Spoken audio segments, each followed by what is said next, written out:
Radhe Radhe. And howdy do. Welcome to the beginning of another live Sangha. May this be an offering to Sri Radha Krishna. But as we await our first guests to arrive, allow me to set the intention for this space. I would love for this live stream to be a place in which anyone can feel free to be themselves,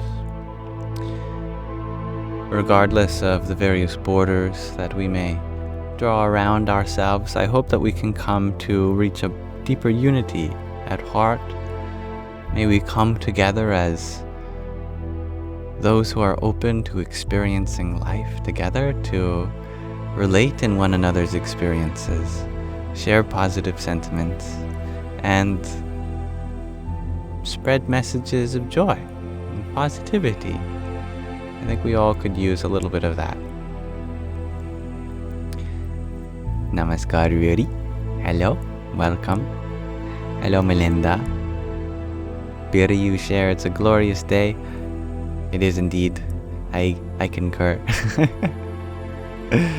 And good morning, Bobby Sue. Although it is afternoon for me, it's true. But it is so wonderful that we have such a diversity in people around the world, different time zones. Sun is still up for me. I imagine it's setting or has already set for many of you. And thank you, Bobby Sue, for blessing us with a heart me. Radhe Radhe. So welcome. And a team bracelet. Thank you for that too. I'll give you a ding from my Manjira. Alright, you lovely lot. Let's begin with our question of the day. Let's dive right into it, shall we? Today I'm wondering, what is an example of a healthy attachment? And hello, beautiful Lex. I ask because often in spiritual spaces, the concept of detachment or non-attachment arises. Sometimes this might lead to the impression that we should be absolutely detached from all things. But such absolutism might not lend itself easily to nuances for some subtleties. So I think it's important to discuss some examples of attachments that may not be considered unhealthy. And although all attachments come and go, what may ultimately benefit us in this moment? Lex, you shared such an important question. Let you ponder. Yes, of course, I'll let you ponder as much as you want. The Baibag, you share being able to connect or disconnect without substantial disruption. Oh, that's beautiful. Yeah, that's a very good quality to have. Absolutely.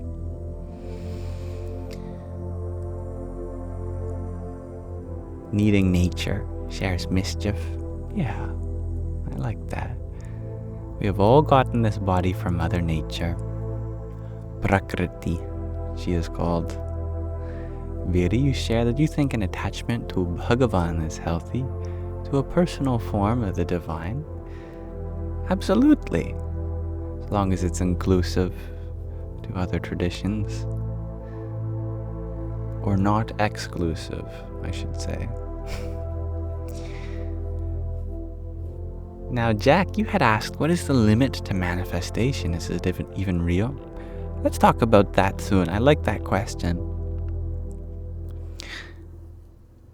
And Bad Birdie, you share, you've isolated for so long, you're scared of attachments. That's understandable and honest of you. Andrew Friedrichsen, you share, you are attached to nature and the sun. Yeah, I love that. I like the sun too. To your vehicle, shares ASDF, the body.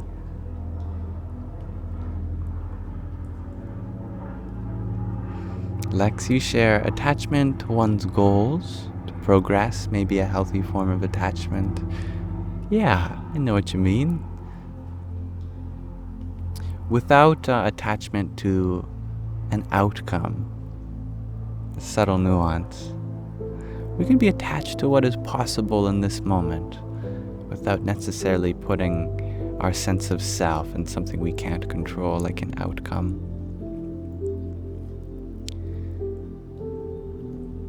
Emery, you share independent time being seen as healthy and not stressful. Oh, I love that. Would you expand on that? Hello, dear Dansuela. Thank you, Pantagor, for your heart me. And tiny, yippee! Bobby Sue, you share the ability to hold gentle boundaries whilst being emotionally available. I love that. Yes, that's very healthy. Hello, Kali.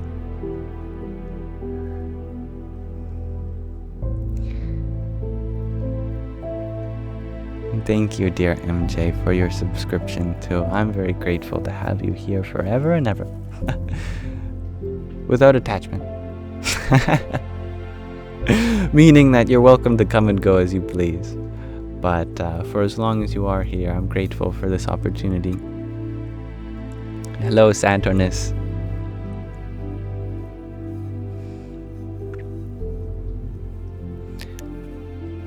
Legoshi, you share that you're attached to otherworldly beings ever since you saw them with your own eyes. It's never been the same. I understand. Anna, you share, make a vote and attach to that vote. It's very interesting. I like that. You stand up for your values, in other words. And Emory, you share that people who aren't dependent upon another to find fulfillment is what you're getting at, you guess. Oh, I love that. That's very healthy indeed. And PW, thank you for your community fest. And your half-dozen roses. Hare Krishna.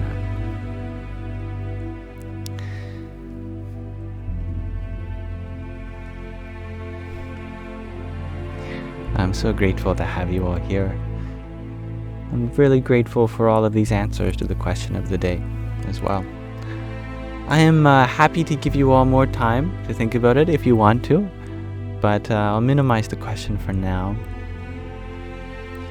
But thank you dearly for all of the answers so far.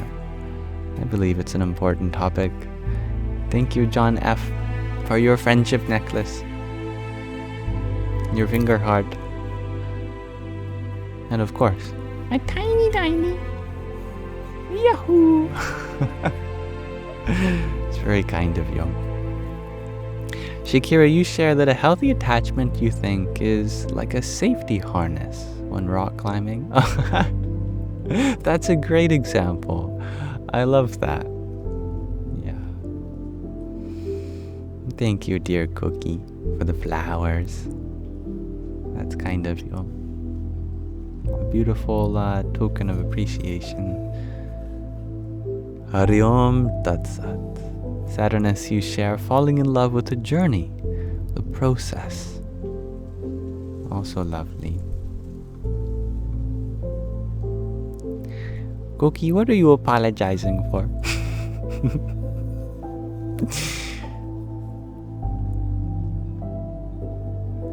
Hillary, you ask, how do I stop worrying?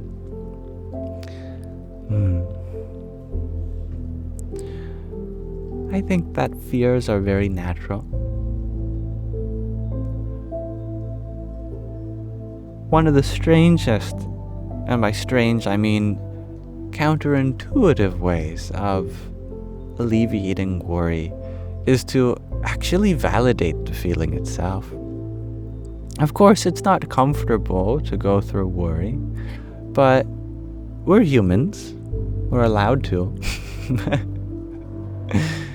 Naturally, of course, with more knowledge and understanding, our worries may subside, and therefore, as we continue to dedicate ourselves to Atma Vidya and Brahma Vidya, to self-knowledge and the ultimate knowledge that we attain through karma yoga, through working prayerfully for others, seva, selfless service, bhakti yoga, path of love and devotion, we start to feel secure that this moment has everything we need in order to express ourselves authentically, and that our true nature is not something that can change in accordance with our external world, but we ultimately get to decide how we want to be.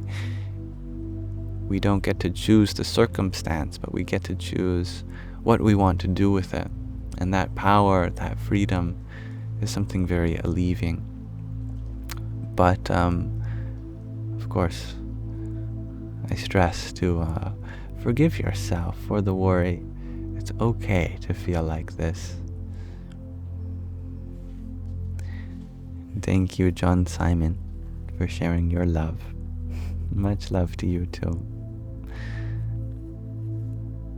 Thank you for the heart me you sent too. Radhe Radhe. Sadness you share. Worrying is like a rocking chair. It gives you something to do, but doesn't get you anywhere. That's pretty funny. You are apologizing for past mistakes, Cookie. Oh. Your past is not for me to judge. I do not know what it is you are expressing your sorrow for, but I'm only happy to have you here. Change is always possible, and accountability and humility is all that matters.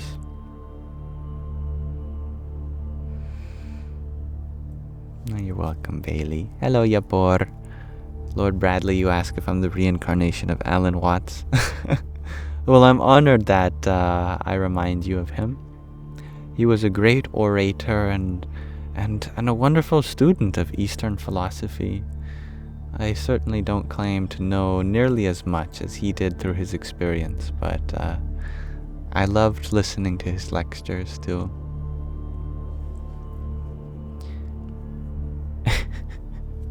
And thank you, Shakira, for your heart me as well. Om Dum Durgai Namaha. Vanessa, thank you for your heart me. Hare Rama. And Bobby Sue, thank you for the best team too. Om Kring Kalikai Namaha. Saturnus, thank you for your heart me. Your 37 team bracelets.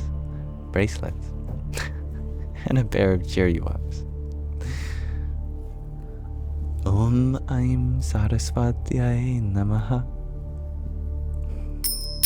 That's salutations to the goddess of knowledge and learning. And humble. Thank you for your heart me. It is very humbling to receive any gift at all. Om Namo Bhagavate Vasudevaya. Hello, Priscilla. Yes, I do like these pants. They're very comfortable. They don't cut off my blood circulation. And hello, Tracy. Oh, back to the question of the day on healthy attachments. You share maybe one where you don't lose a part of you, one where you already feel whole without it. Beautifully said. Yes. Great. All right. I would like to read to you. Today we're reading another passage from The Hidden Power in Humans by Paramahansa Swami Maheshwarananda, this jolly old yogi. On chakras and kundalini. Last time we talked about the chakras. We finally discussed the 8 chakras, the 8 main ones, and also briefly mentioned other types of chakras besides the 8 main ones. Let's go deeper along this journey of understanding this cosmic energy.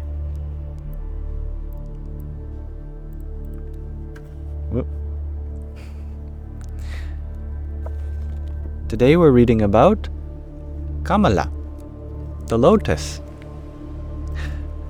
The lotus is a symbol of the beauty and perfection of the divine reality. Satyam, truth, Shivam, God, and Sundaram, beauty.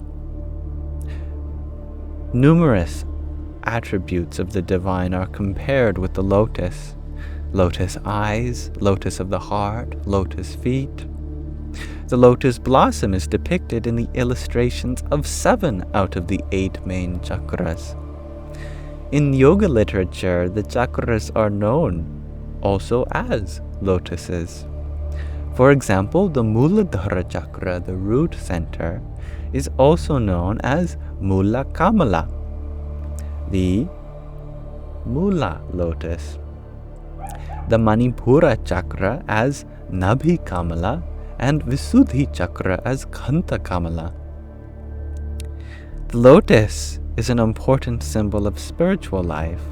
It grows in muddy water, but its blossom always stands clear of the surface of the water. The water represents worldly illusion, Maya, and the lotus blossom, us humans. Oh, I guess the sun hat's no longer needed. Just as the lotus has its roots in the bottom of the lake, the world is the fertile soil from which we live and grow.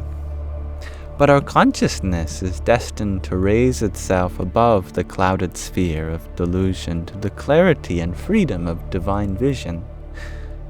The opening lotus blossom symbolizes the unfolding of the consciousness and the awakening of wisdom within us.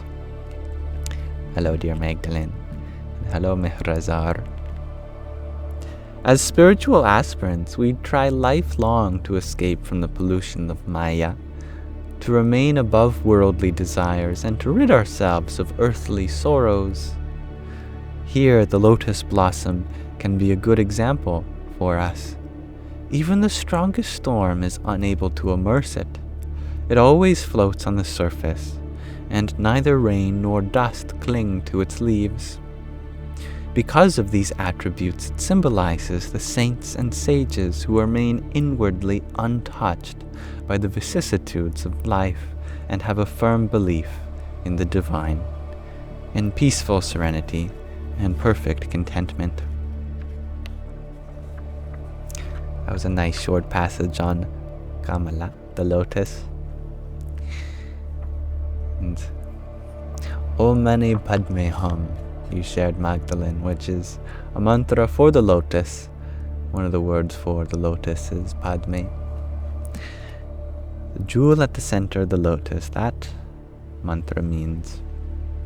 Let's also read the next section because it's also short. Let's talk about the Chaturdarshana Lokas, the 14 cosmic levels. You may have heard in, for example, some Abrahamic traditions of 7 heavens. Like this is still common within Islam, I believe. So there are 7 levels of heaven. And I think sometimes in the Christian tradition, we often refer to a 7th heaven, kind of as a remnant of an ancient idea of breaking up the astral planes into 7, but also the lower material planes into 7 as well, and our existence being halfway between them.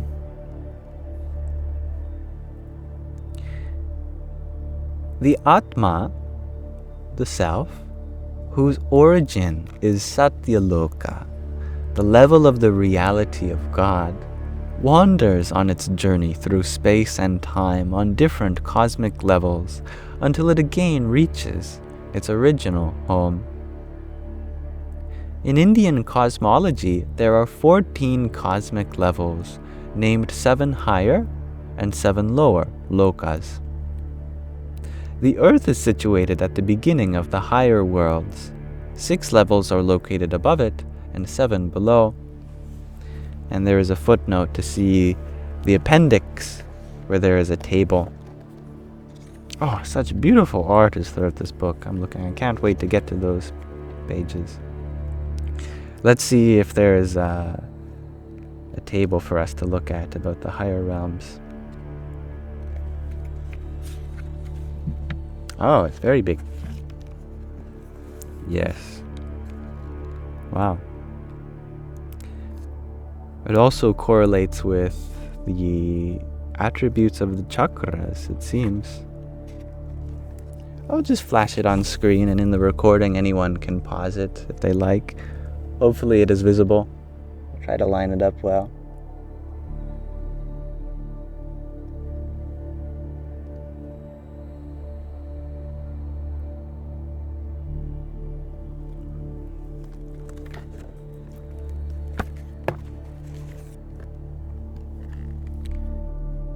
These worlds are not places in a physical sense, but are spheres of consciousness. They all exist on the earth as well as within us. The 7 lower levels are called Atala, Vitala, Sutala, Rasatala, Talatala, Mahatala, and Patala. They accommodate those whose natures are inclined toward sensuality and compulsiveness and are of a lower level of consciousness. The upper levels, however, illustrate the spiritual evolution of humans. Each level has a chakra assigned to it. Our point of departure is the earth, Bhurloka, in the Muladhara, the root chakra. The astral sphere, Bhuvarloka, is located in the Svadhisthana chakra. Next, we experience heaven, Svarloka, in the Manipura chakra. And in the Anahata, the heart chakra, we are admitted to the level of the saints, Maharloka. In the Vishuddhi chakra, the throat, we pass through the cosmic sphere of beings of the light, known as Janarloka. Through discipline and purification, we acquire clarity of knowledge and wisdom in the Agya chakra, the third eye, called Taparloka. And in the Sahasrara chakra, the crown, we finally enter the level of absolute truth and reality, known as Satyaloka. Alright, let's pause our reading of The Hidden Power in Humans there for now. So, talked about the lotus. It's a beautiful reminder of our growth from the murky waters of the deep to rise above in our consciousness. And a brief overview of the 14, the Chaturdashana Lokas. Thank you for listening. We'll expand on that next reading. And if anyone wants to be caught up on the reading, or if they missed the next one and you'd like to read it, I always upload the recordings of them to my Yamsox Lives YouTube channel. Not just the whole lives, but I cut out just the reading so that you can have a dedicated audiobook-like experience there. But now we can talk about our whatever you want to talk about. Whatever's on our hearts, on our minds. I know Jack mentioned at the beginning, if you're still here, about the limitations of manifestation and whether it's real or not, if I remember correctly. But thank you, John F., for the heart me you sent. Om Mani Padme Hum. And Kiroro Nov, thank you for your tiny. Yippee! Hello, Sovereign Psychopath. Your van is fixed, finally, after 2 months. Squatter no more. Oh, that's very exciting. Thank you for sharing that. Oh, I'm happy that you're on your way to more and more adventures. I'm sure it was a different kind of adventure these past 2 months. All still worth it.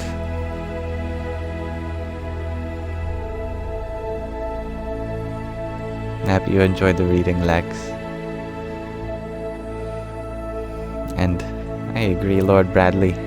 Indian languages, they have a nice ring to them.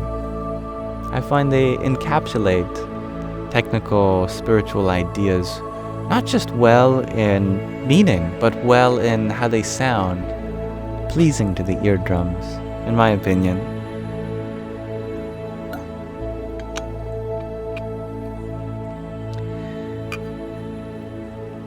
Yeah, I can answer Jack's question at the beginning. What the limitations are of manifestation. I think Jesus put it well when he said that if you had faith the size of a mustard seed, that you could ask a tree to unplant itself and walk into the water, or you could get a mountain to move and it would. I think I'm paraphrasing, but many of us have heard that. When we think of it like this, the word for faith in Sanskrit is shraddha. It's a kind of trust that everything you need is not only available to you, it's here, it's now. And if that lends itself to a kind of expression that is coming your way or will unfold from this present moment, then all we have to do is have shraddha, have that trust and faith that it will come. You might hear that I'm kind of balancing this idea of attracting something with understanding that it's already here. And that's one of the criteria for manifesting, is we thing with understanding that it's already here. And that's one of the criteria for manifesting, is and I think my internet disconnected me for a second. Do let me know when my connection has returned.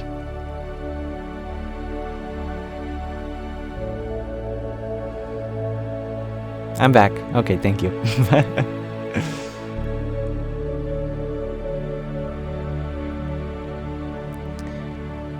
A certain cautiousness is something that I believe is worth our awareness in relation to manifestation, is that if we feel like we are missing something required for our happiness, then an alternative to manifestation is inquiring to all the needs that are already met, but we might not recognize. And this is a powerful technique because it doesn't require getting anything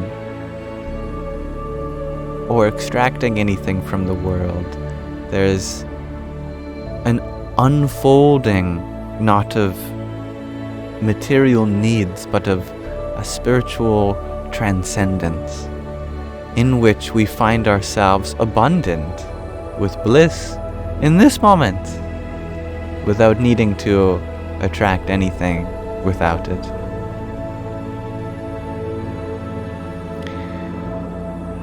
Now, hello, dear Marcy. I love what Bashar says that I heard, that the universe gives you exactly what you want. If you say, I want to be happy, the universe says, as you wish, I will give you the want to be happy. The universe increases whatever sentiment you carry. I want to be happy? Okay, the universe says, I will increase your want to be happy. But if you simply start with, I am happy, the universe also says, yes, I will increase your happiness. I think that's beautiful. Thank you for such wonderful words, everyone. And Saturnus, you add that wanting only brings more wanting. It's funny how it works like that. But if we enter into full enjoyment now, and it's already yours, Marcy, you brought a cookie and an iced chai tea for your Sangha snack. That's lovely. An iced chai tea. I've never heard of that, but it makes sense. Cool. Sounds tasty. Shakira, you shared that the universe is a dad joke. The universe is kind of a smart aleck, isn't it? We have to be careful what we wish for.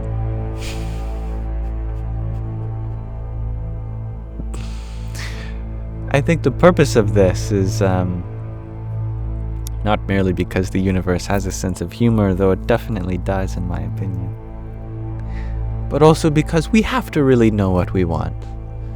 We have to really know what we have. We have to be clear in our own understanding of our current state and the path that we'd like to go on. Priscilla, you share that you love the universe. You're a universalist. I love that. The universe loves you too. Alright, so what we have to say, Solaris, is everything that can go right is going right. Got it, universe?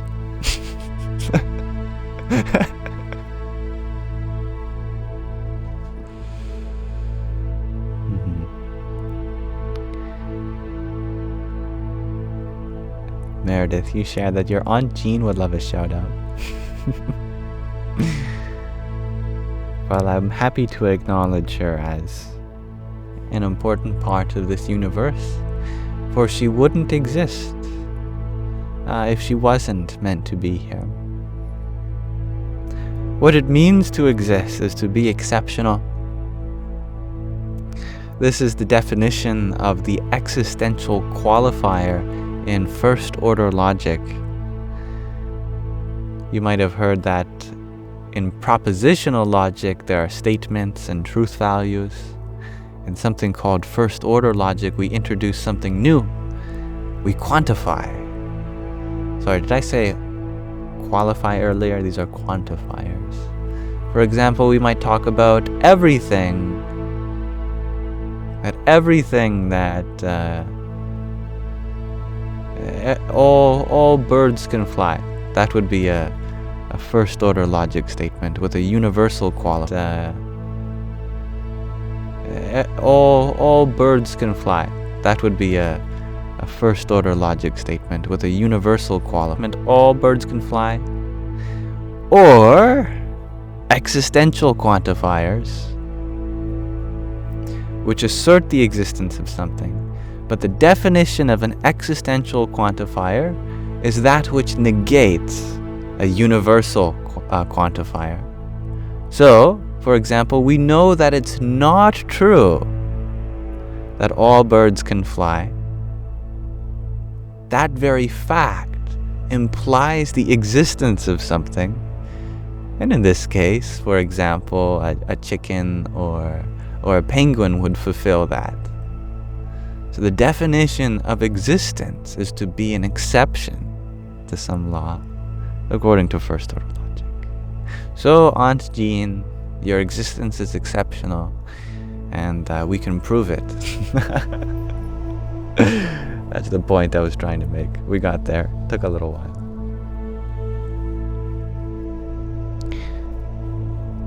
And hello, Rach. Thank you for being a part of this Sangha. You are in the future for me. It's Sunday morning. Much like many of you, I'm still on Saturday. Thank you, Eddie, for your heartbeat. Radhe Radhe. And Uplift, thank you for your rose. Hari Om Tat Sat. It's very kind of you. Thank you, Eddie.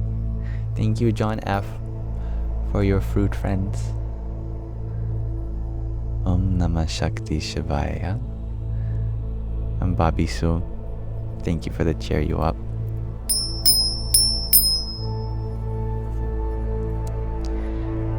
MJ, you're wondering, do I uniformly subscribe to a religion or philosophy, or do I just have my own beliefs? I have my own experiences, and I can really only speak from my own experience. There are many traditions, philosophies, faiths, religions that I can relate with in my own experience. I try not to speak about anything that's outside of my experience.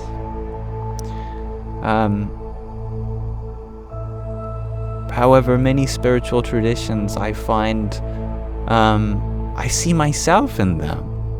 I think that's really one of the beautiful traits of many Eastern philosophical traditions, is that when I listen to the scriptures, I don't feel like anything new is being told.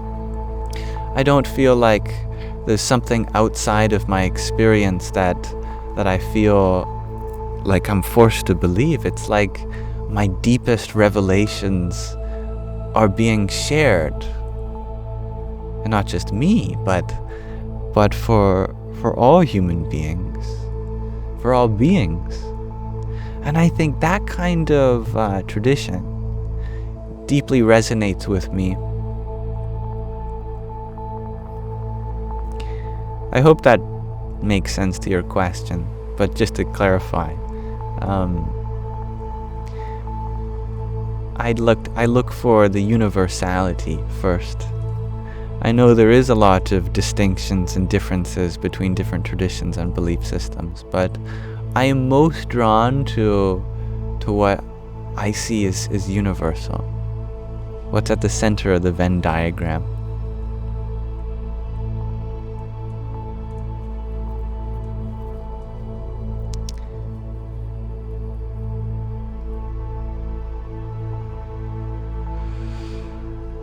Thank you for asking that question. Doom Knight, you share your brain hurts. Well, I heard that the brain doesn't actually have pain receptors, so must be a figure of speech. How they figured that out, I don't want to know, though.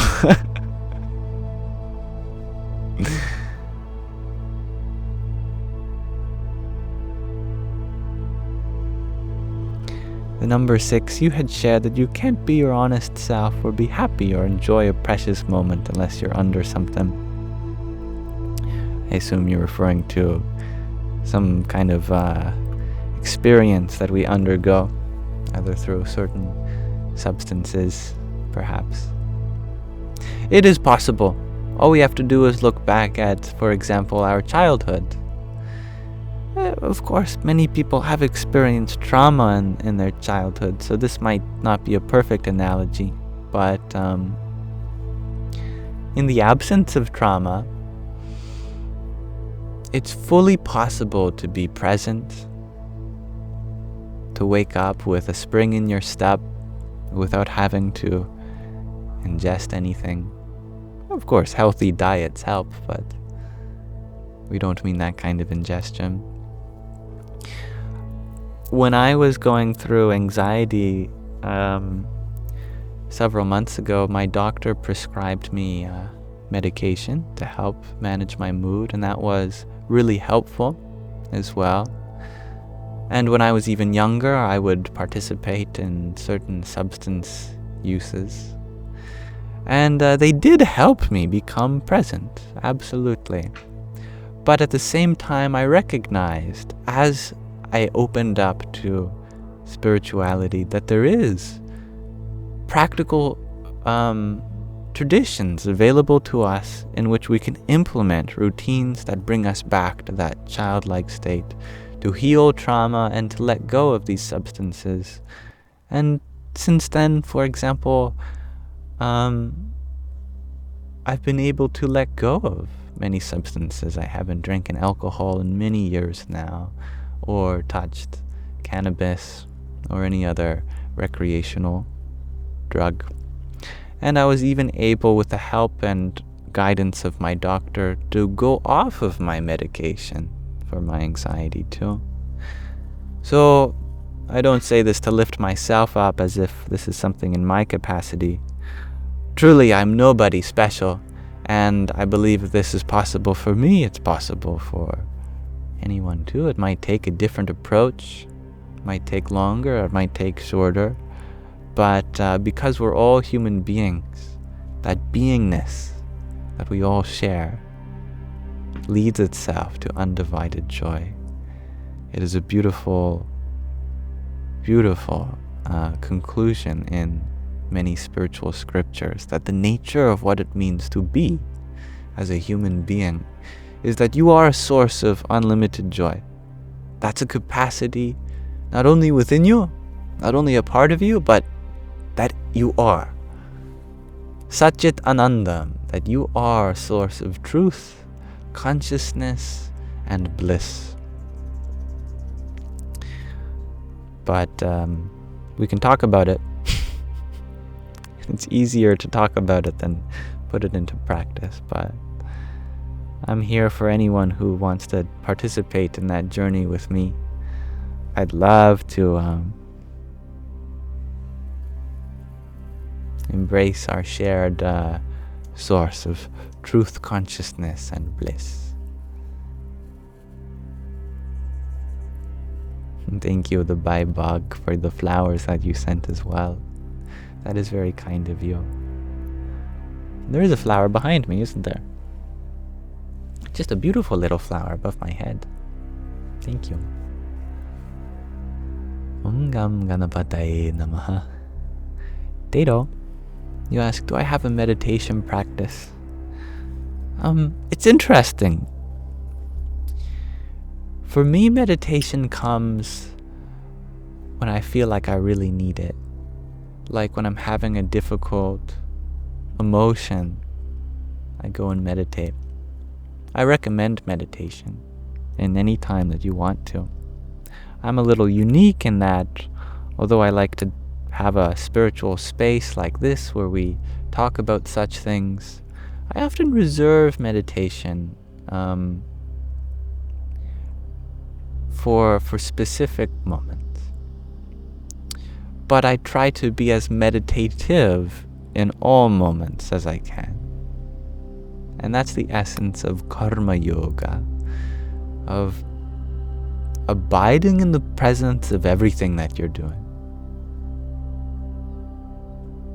Whether it's, washing dishes, or going for a walk, or singing, or talking here with you.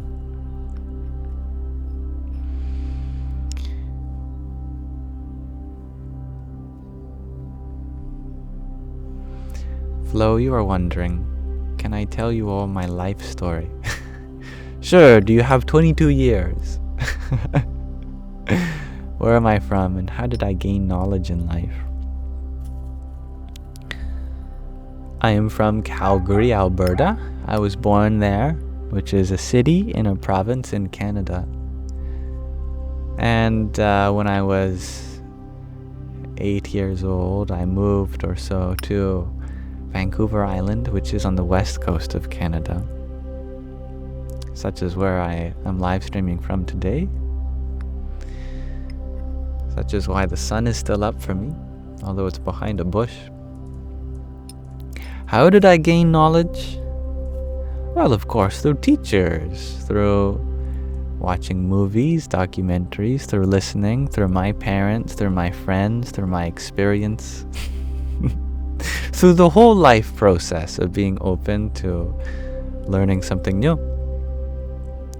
But I do want to point out that the verb choice you've used, gaining when it comes to knowledge, can be a teachable opportunity in the distinction between paravidya, the higher kind of knowledge that leads to happiness, and aparavidya, the not so high kind of knowledge of material sciences or philosophy.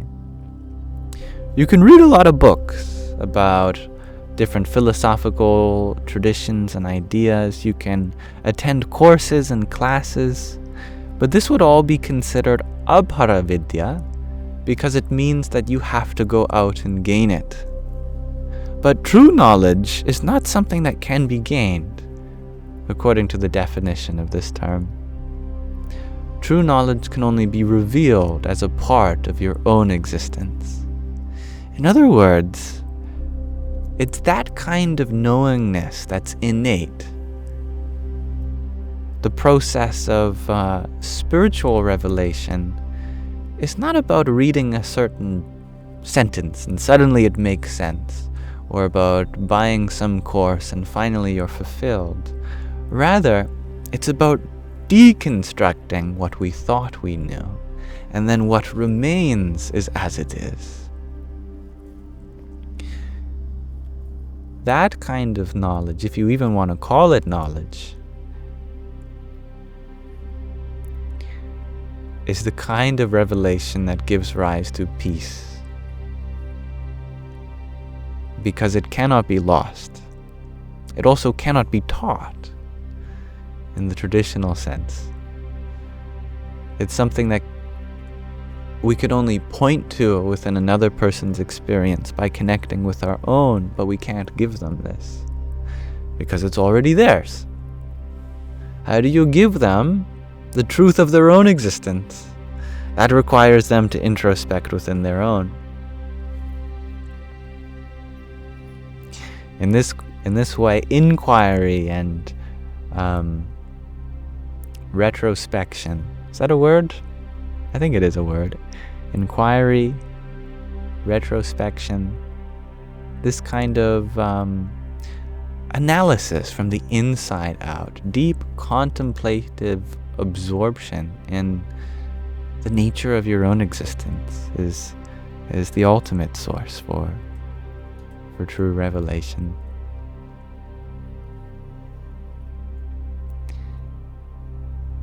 It's true, William, I am recording with my phone, but I'm also on my computer at the same time. Technically, I'm streaming from my laptop, but I'm using my phone as a camera. I can show you.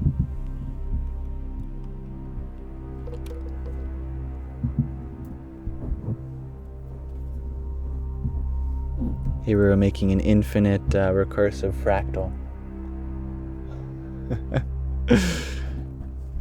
Yeah, I have my laptop, and then I have just a phone stand, and my phone is connected to this wire that brings the picture. And then of course I have this microphone, which is connected to my laptop. Simple but effective.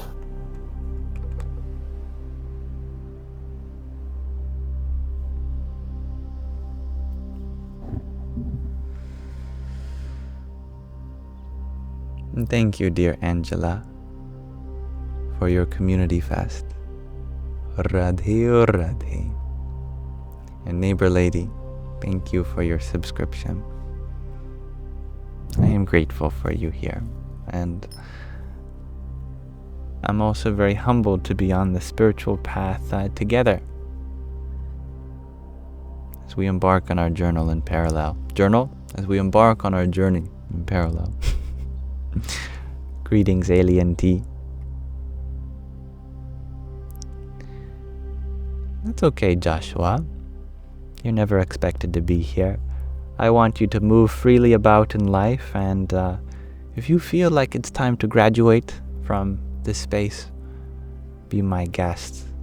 I hope you find a space that brings out your highest potential.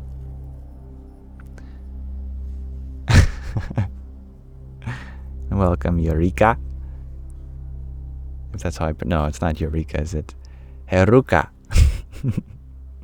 Heruka, thank you for your introduction. Jai Bol.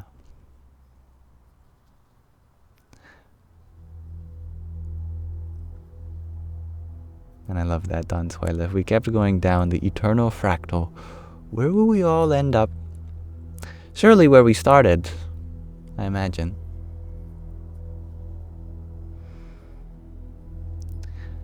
Now, William, you are wondering, am I streaming through the creator website on a browser or something? I am streaming through the software that TikTok provides called TikTok Live Studio. It's available on Windows. I don't know if it's available on other platforms. I know that when I first downloaded it, it wasn't available on other operating systems, so in case you can't find it, that might be why.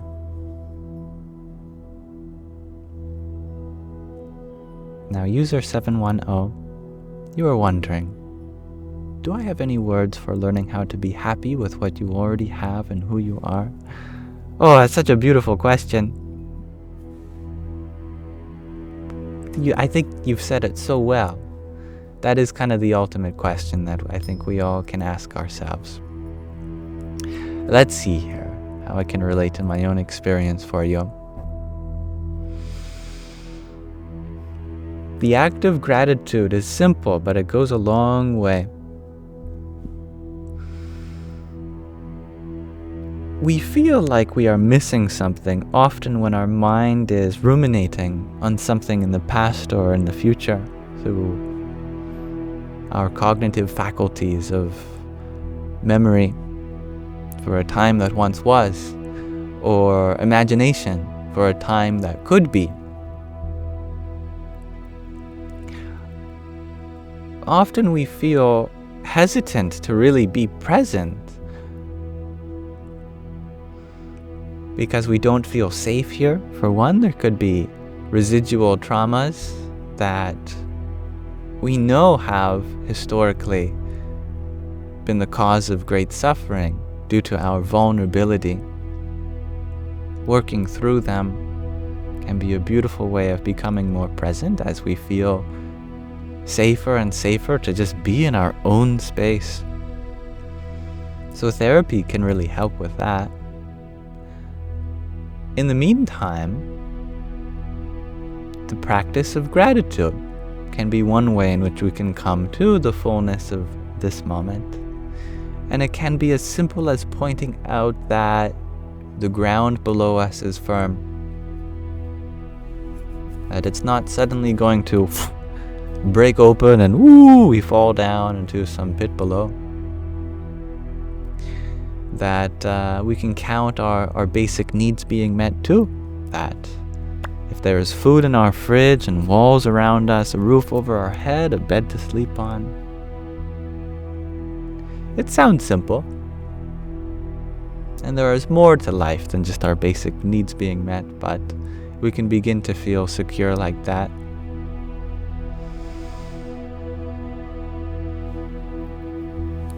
Think about our health, our legs work, our arms,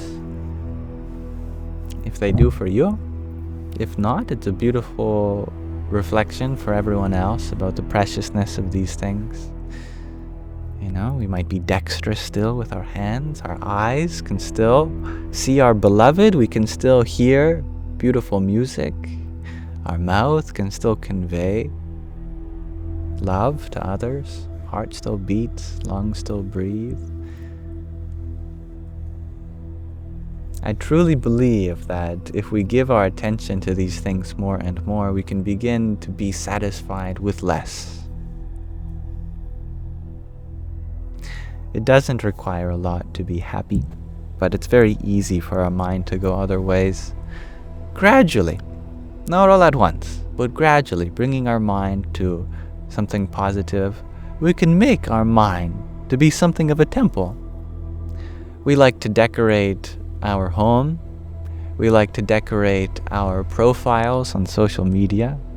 We like to decorate maybe our backgrounds on our phones. Why don't we decorate our mind too? And we decorate our mind by filling it with beautiful things, with love, with joy. We constantly tell ourselves good things that bring out our best potential. The decoration of the mind with gratitude. Now that's quite the attitude. I hope any of these things help. You love to decorate, dear Priscilla. Well, there's all about this interior decoration. I'm talking about an even more interior kind of decoration. Super interior decoration. Thank you, Anna, for your rose a minute ago. Om Dum Durgai Namaha. And Shasta, thank you for your rose too. Om Shri Mahalakshmi Namaha. I like that, Saturnus. Thoughts, words, actions, habits, character, destiny. It's a beautiful flow of causality. Zach, you are wondering, what language is that? That is the oldest known language, actually. I'm a bit of a sucker for the ancient. Well, excluding hypothetical reconstructions such as Proto-Indo-European, specifically Vedic Sanskrit is the oldest known language.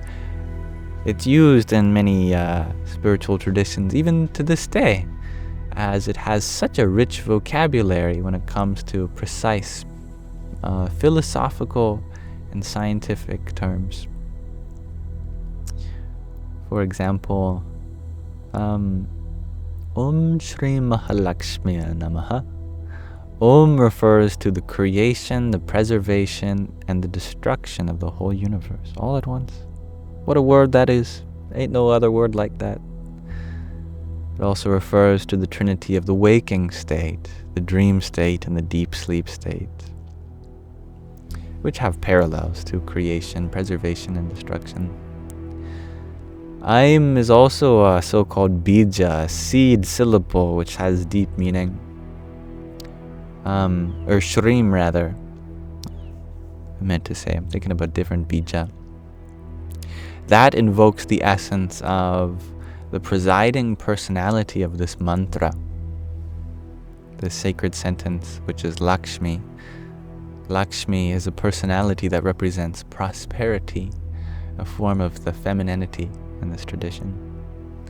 Mahalakshmiya means to the ultimate prosperous divinity.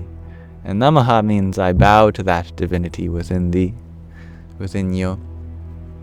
Altogether, Om Shri Mahalakshmi Namaha means something very deep and profound that requires, at least a paragraph of English to convey. MJ, you share. It's 4 a.m. and you couldn't sleep, so you're glad to catch me online. Well, I'm very happy to have you here. Welcome. Thank you, dear Isabella, for the music play and a rose too. Radhe Radhe. And Alien D, thank you for the bubble tea. Tea from the tea. Thank you.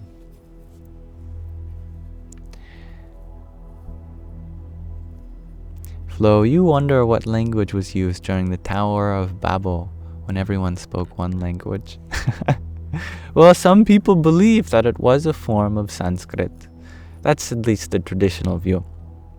However, modern scholarly evidence suggests that there was something even before Sanskrit that they call Proto-Indo-European, which I think is the earliest known language. And there are other proto-languages that might take the spot, like Proto-Afro-Asiatic. There's also Proto-Indo-Iranian or Aryan.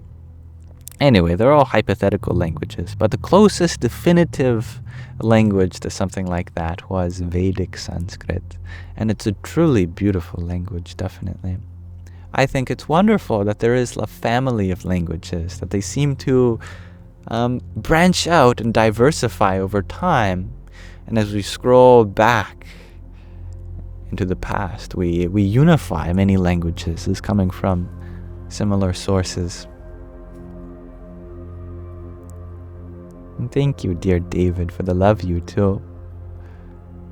Hari Om Tat Sat. And thank you, MJ, for your 10 roses. Hare Krishna. MJ, you came to Italy, so you're on the wrong time zone now. Oh, I'll have to try to do earlier times for you then. Now, Heruka Films, you're wondering if I can elaborate on how these practices relate to quantum physics. You're not sure if it's Buddhism or Hindu. Well, Buddhism and Hinduism, they're very related. They're part of the Dharmic family of religions. There's the Buddhist Dharma, the Hindu Dharma, and there's also the Sikh and Jain Dharma. They also have been said to have arisen of the Vedic or Sanatana Dharma. Speaking of unified sources, which they all come from. There is a connection between quantum mechanics, but it doesn't have to be too esoteric of one.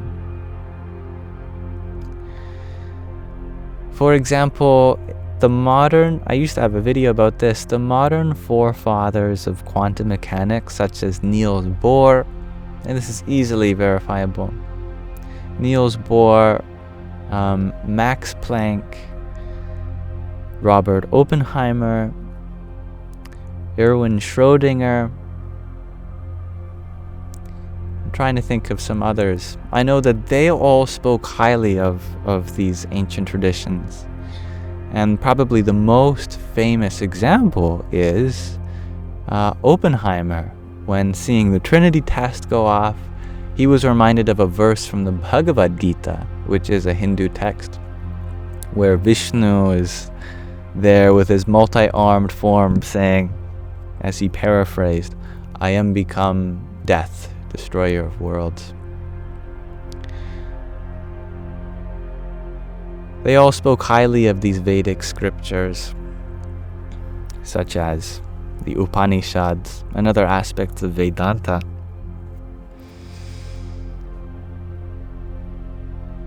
I will not go so far as to say that there were ancient quantum physicists, that they were scribbling away equations, because the scientific method was not there yet. That developed much later. But they did have an intimate understanding of the nature of reality from the level of their deep personal experience contemplating these truths in meditation, for example. One of the things that came out of quantum mechanics is the revelation that there really is no such thing as anything being distinct on the level of the quantum. That there are just fields of vibrations, and where there are waves in these fields, there is a localization, a concentration of energy that can come up. It can act as a particle, but deep down, at the level of the fabric of existence, it's much more blurry and continuous. There's just kind of one formless soup of waves like an ocean. And this is very reminiscent of analogies in Vedic scriptures in ancient times, where we talk about the ultimate reality, Brahman, as like an ocean. And there are distinct individuals, distinct jivas, that behave as ripples on the waters of that ocean. But we are all made up of the same primordial essence, and that cannot be separated. There isn't a distinct separation between anything in this way. So it's not like they had the Schrödinger equation already discovered. They just had the kind of the philosophical interpretations there that also came from modern scientific understanding. And that is why many of the early quantum physicists of the 20th century had such a deep respect for these scriptures, because they came to the same conclusions as they did. And the emptiness of all things, that's another great example. Saint Saturn, yeah. That's very Buddhist. The inherent emptiness, the shunyata, Thank you, Alcoholic Jesus, for your finger heart. There's one for you. How are you doing, my friend? And MJ, you share that you believe that physics and philosophy are almost like twins. They reflect one another. Absolutely. Yeah. What I love is that we can find symmetries between physics and philosophy, between philosophy and mathematics, even between mathematics and art and theater and sociology. You know, if you go deep enough in any field, you'll find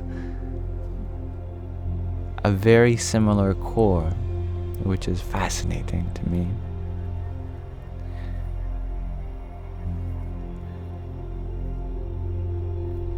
Thanks for hanging out, David Robinson.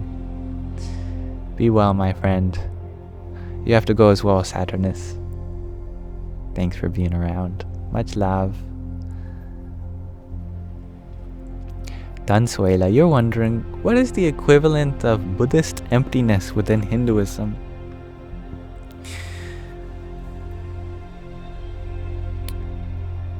They are complementary, I think, in this aspect.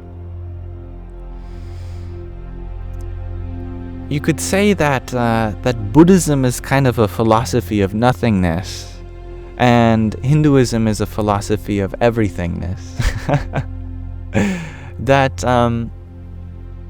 they literally disagree by talking about things in opposites to each other, but they're very complementary in that way, because the Buddhist view is all about absence, all about a kind of empty existence. But the Hindu idea is all about a very filled existence, that which is full of presence. But to me, it feels like they're leading to the same point, that there is a uniformity of existence. There are no harsh lines dividing anything. In both everything and nothing, there are no divisions. There are no boundaries. So I think you could say that they are equivalent on that level. But Hinduism also acknowledges inherent emptiness in the material existence, that everything that is temporary ultimately has a secondary existence to Brahman, to the ultimate reality that pervades it. And that Brahman is nirguna, without quality in nature. And that lack of qualities is really what allows all of the diversity in material existence to thrive. Just as a blank canvas is what allows all of the different colors to fully be expressed thereupon. And as you put it, MJ, you guessed that without nothing, everything can't exist. Well said, and thank you, David, for the confetti you sent as you were leaving, if you are still here. Anyway, I send my gratitude off to the universe in your direction.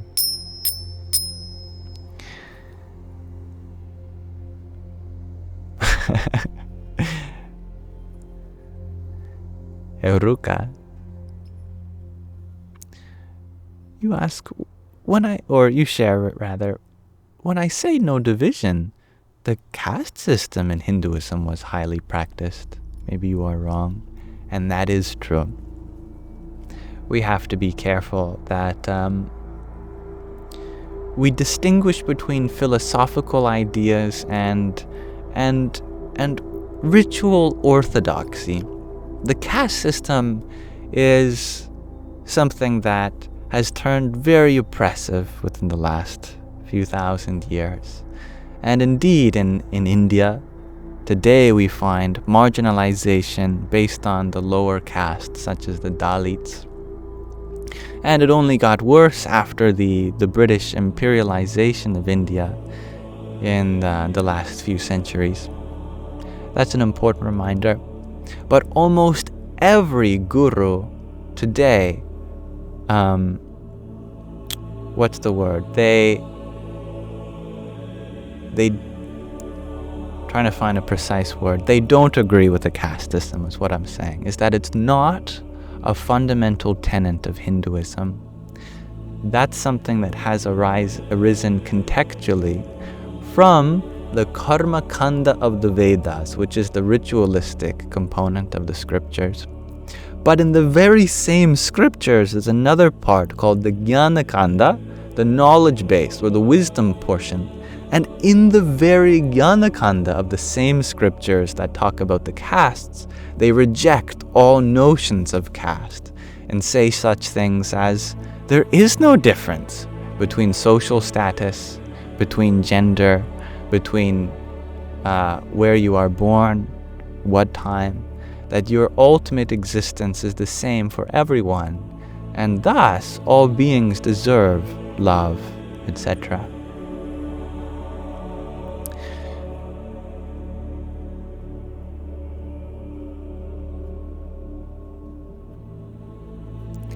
Chaos Cipher, I think you ask me this every day. What does my microphone smell like? Well, it smells like my foot when I wore it. But since then, my foot scent has been dissipating over time. And it has been smelling more and more just like fabric.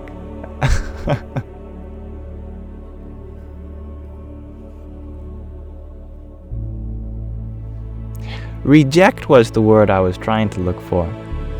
That almost all modern Hindus, specifically the genuine spiritual teachers, the gurus, they reject the notion of the varna.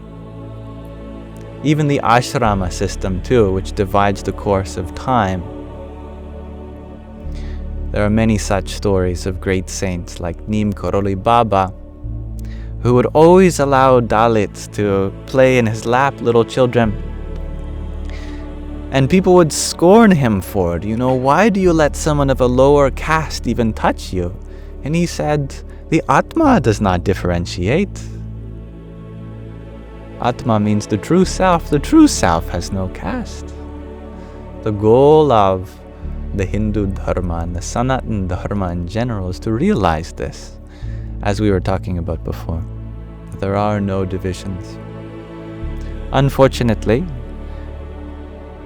in this age, there has been many divisions created through misattribution of scripture to religious dogma, and these are definitely some things that we should be aware of. MJ, you share that you think pondering the dynamic between nothing and everything is so much fun. I agree, my friend. Oh, what a pair of concepts. There is no other like them.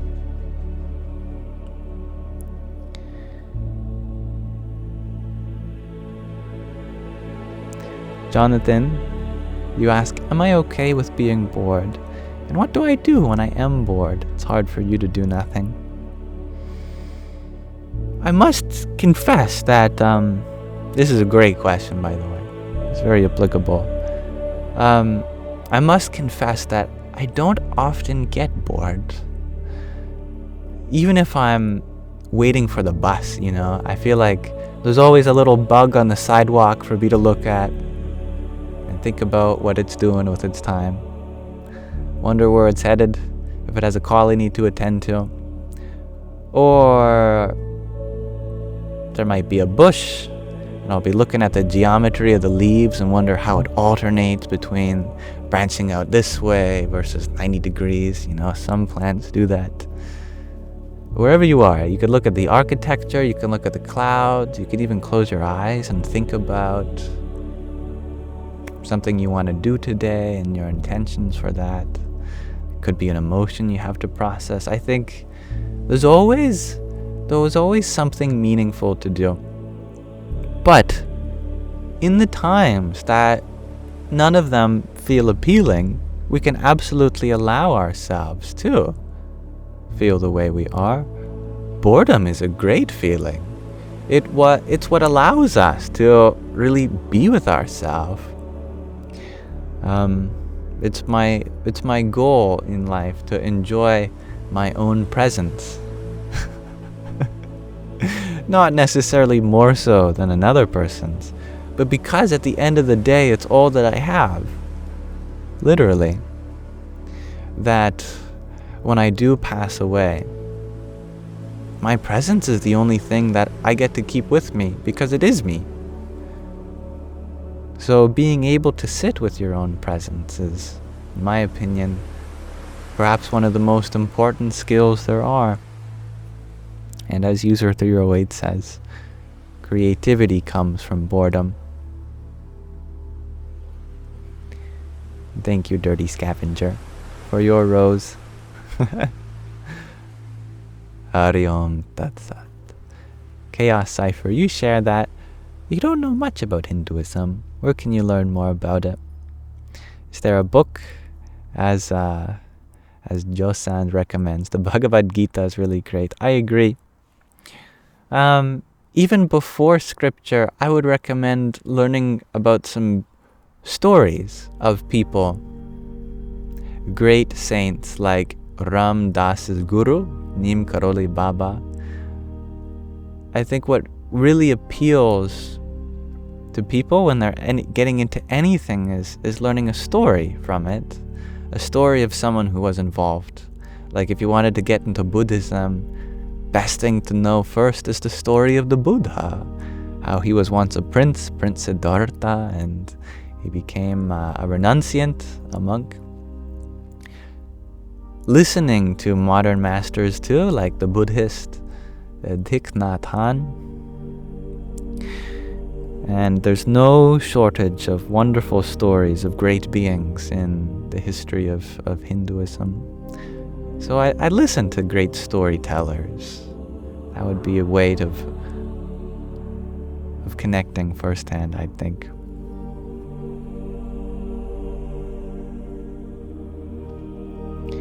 That is true, Heruka. The Varna system had a strong hold on the caste system. They do discriminate. Absolutely.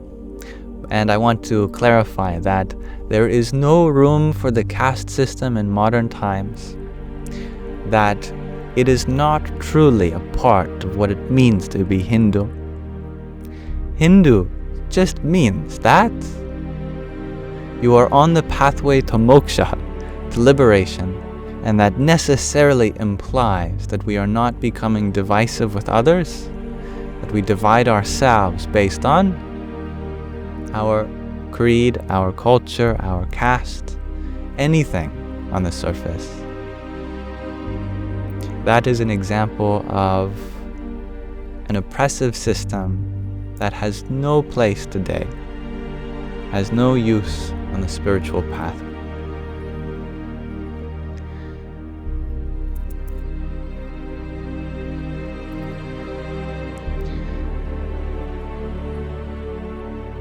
Now, MJP, you share that I seem to relate heavily to some Eastern philosophies. What are my thoughts about the Abrahamic religions?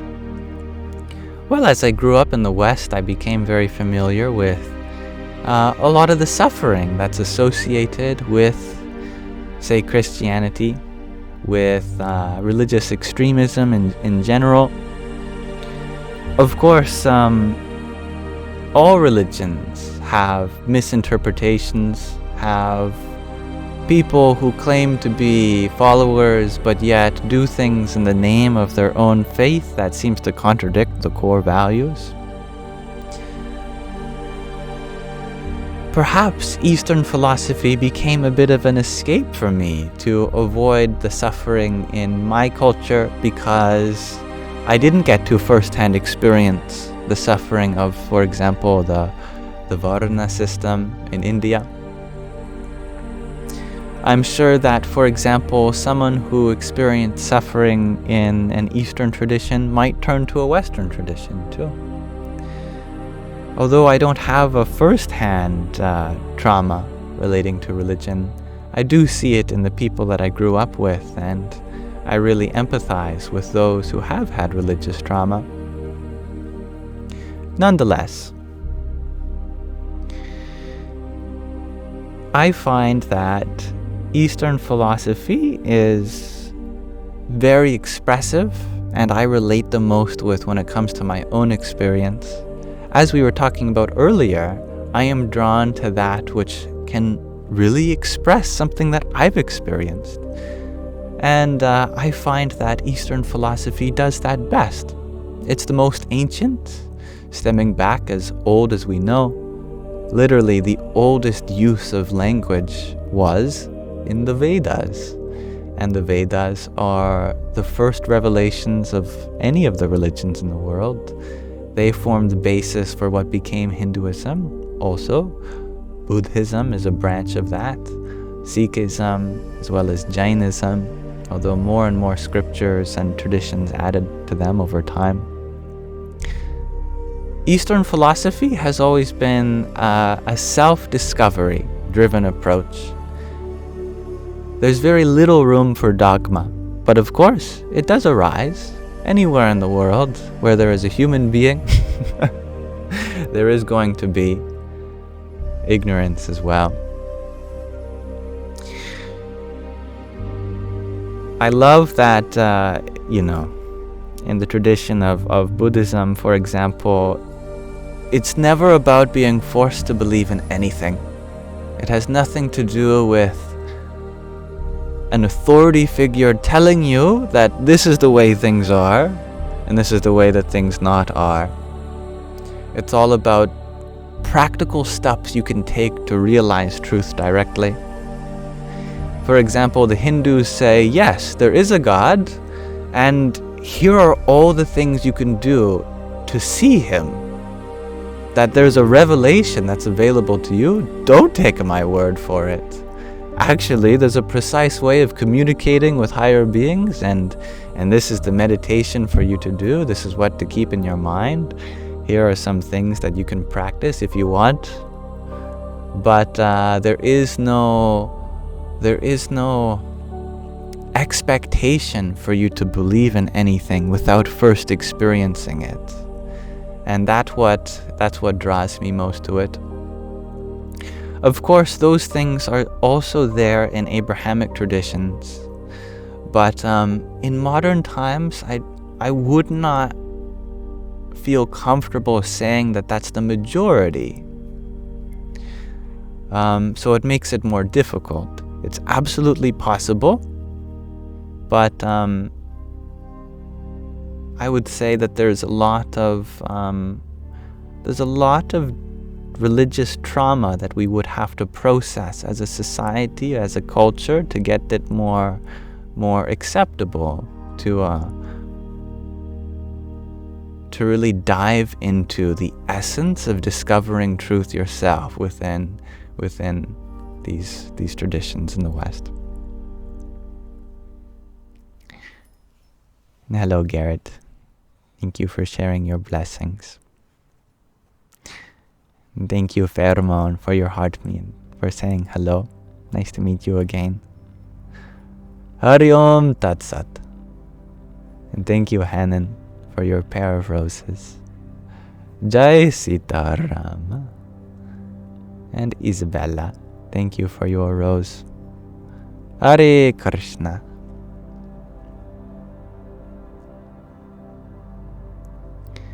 That's beautiful, Flo. Thank you for sharing that. I agree. Nature is alive within us all. It's very true, Sue. Buddhism encourages you to question Buddhism. That's very appealing to me. So, I want to clarify. That's not to say that I have anything wrong with Western philosophy. I truly believe, as we talked about before, that if you go deep enough, anywhere, you'll find the same truth, just being expressed in different ways. But just as there is a diversity of human beings, there is a diversity of paths that accommodate individual human beings.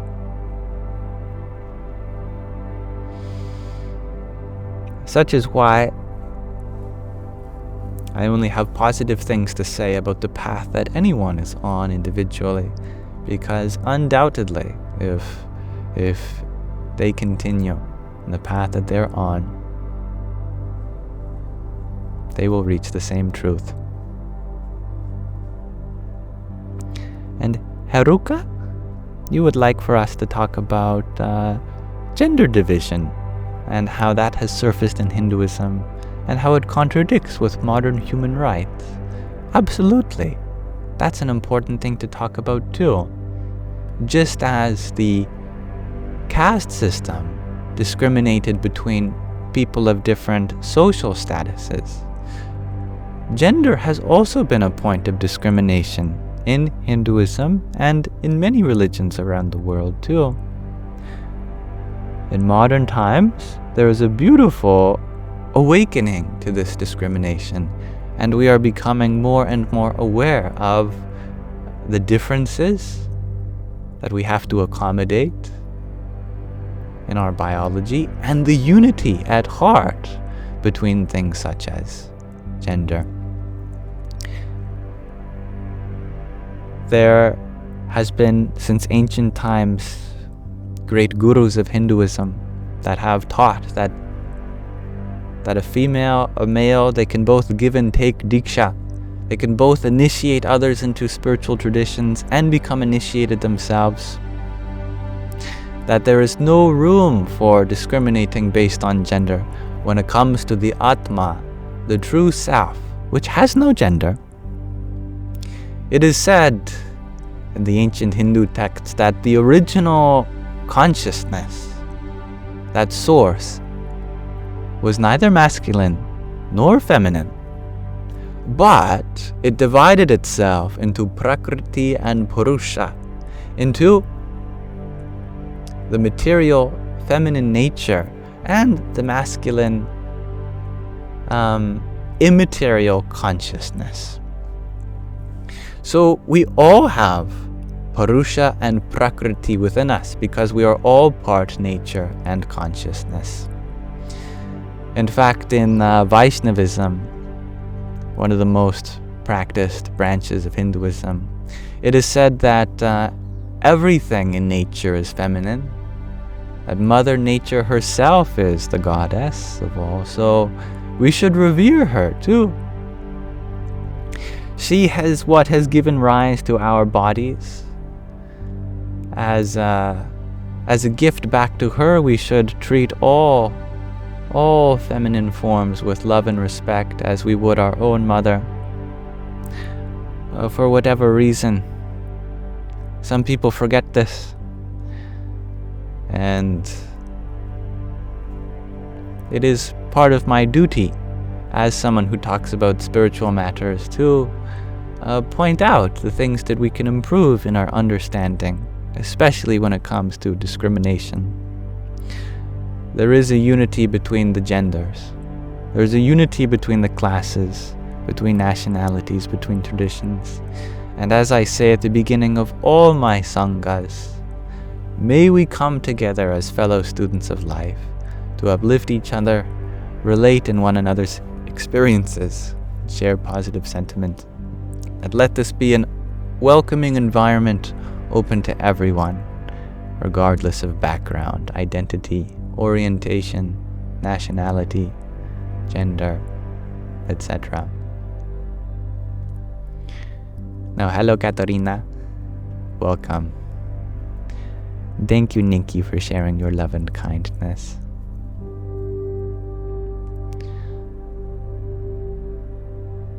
Josie Joe, thank you for your rose. Radhe Radhe. And Gabriella, thank you for your heart me. Hari Om Tat Sat. Thank you, Vanessa, for another trio of roses you sent a few minutes ago. Om Dum Durgai Namah. Thank you, Medini Love, for your pair of W's. Om Namo Bhagavate Vasudevaya. MJ, you agree about religion that So many people do things in the name of it while contradicting it. It was something that was a revelation for me in my adolescence. As I grew up, I started to having a bigger and bigger aversion towards religion. And this was parallel to my studies of science. And seeing how much harm could be done in the name of religion, I started to grow in resentment towards the different traditions of the world. But it took some time for me to realize that I was getting my information about religion from misguided sources themselves. That these people who claim to be religious and claim to be doing things for the good of the world don't seem to really value their own religious principles. You know? I don't think there really is a religion in the world that has a goal of dividing the people or inflicting suffering on others, oppressing people and causing systems of violence. They all speak at their core about treating people with compassion and love and finding faults within ourselves, first of all, but looking for the good in others, treating others how we want to be treated. And the more I understood those to really be the true tenets of religion, I guess my aversion shifted from the religion themselves to the religious people. That I had a problem with people. That I had a problem with ignorance. But there's really such beautiful truths at the heart of religion, and for me, I had to see past those people that misinterpret it to value it and find authentic sources of spirituality that have been ongoing for thousands of years. And I do believe that it's our duty to stand up for those very core tenets of treating others with respect and love and honoring that that's truly what it means to be religious. You know, it means that you are a source of love and inspiration for everyone. I think people can be proud to be religious if and only if they embody that. But without that, I think it veers away from anything that I would call religion. So let us embody those deep principles of love and respect and humility. Continue in those ancient ways. And goodbye, MJ. Thank you for your presence here and your patience with me and your genuine questions. Thank you, Jill, for your friendship necklace and rose. Hare Krishna. And thank you, Gabriella, for your finger heart. Here's a finger heart for you. Om Shri Hanumate Namaha. And thank you, Sue, for your rosa. Dear Ashley, thank you for your rose as well. Namo Buddhaya. And you all are great examples. I'm so happy to be surrounded by such kind-hearted people. Thank you, Nikki. I believe all the poetry that you hear in me must be within your eardrums. Just as beauty is within the eye of the beholder, poetry is within the ear of the beholder.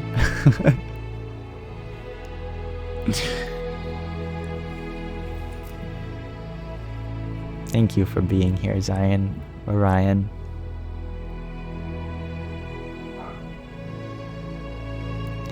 Kay, do you share that you think if there is a heaven-type realm, as long as you are a good person, you will go there, whether you believe or not?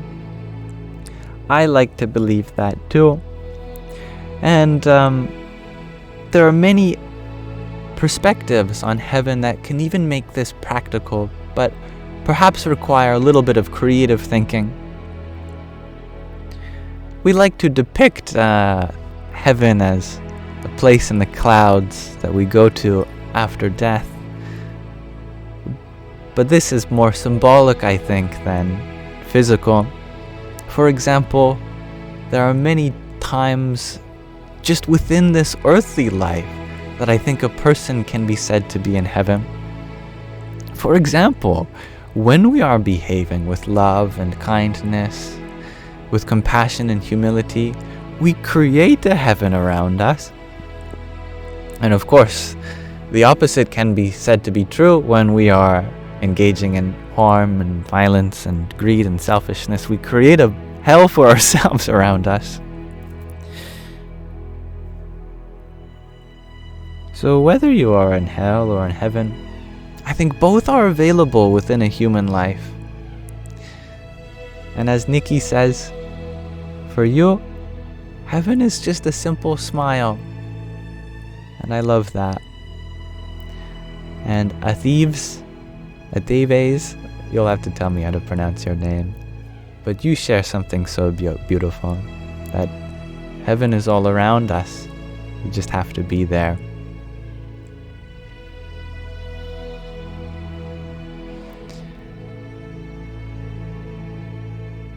And thank you, loving beacons, for the ice cream cone you sent.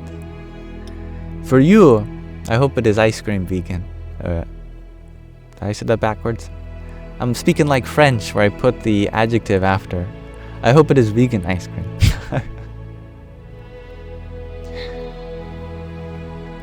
Thank you, Gabriella, for your trio of roses too. And thank you, Ein CB, for your rose. Radhe, Radhe. Frankie, you have been listening to me from the outside. It's been completely calming for you. Oh, don't thank me if you're going to. Thank the outside. Just being outside can be very calming in nature. Ein Sibi, you're wondering, am I vegan? I must admit that I am not. You could say that I'm a lacto-vegetarian. I try to have a sattvic diet, and a sattvic diet is all to do with foods that give rise to a peaceful state of mind, and that includes vegetables, and it also includes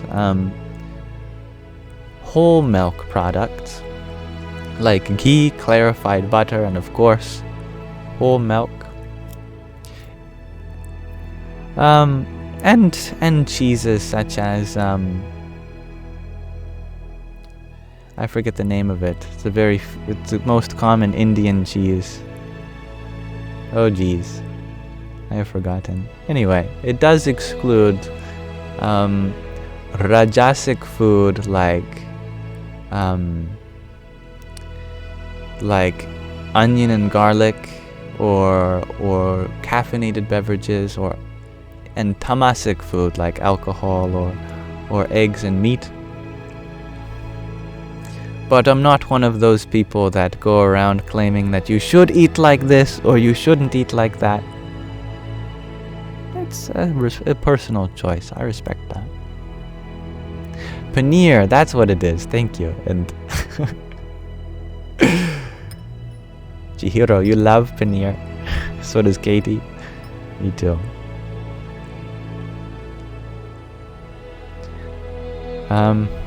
But to be honest, most of my diet is purely vegan. Most of it.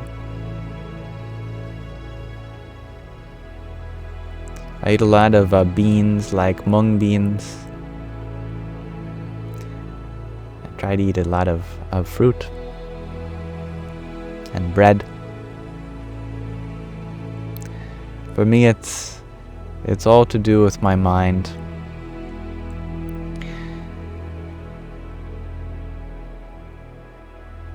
Some food really makes my mind work, and I have a difficult time falling asleep. And some food just puts me right to sleep, and I have a hard time doing anything I want to do that day. Dal, roti, oh, those are wonderful foods. Yes, I love that. Adam Bell, you're wondering who pays my rent? People like you do.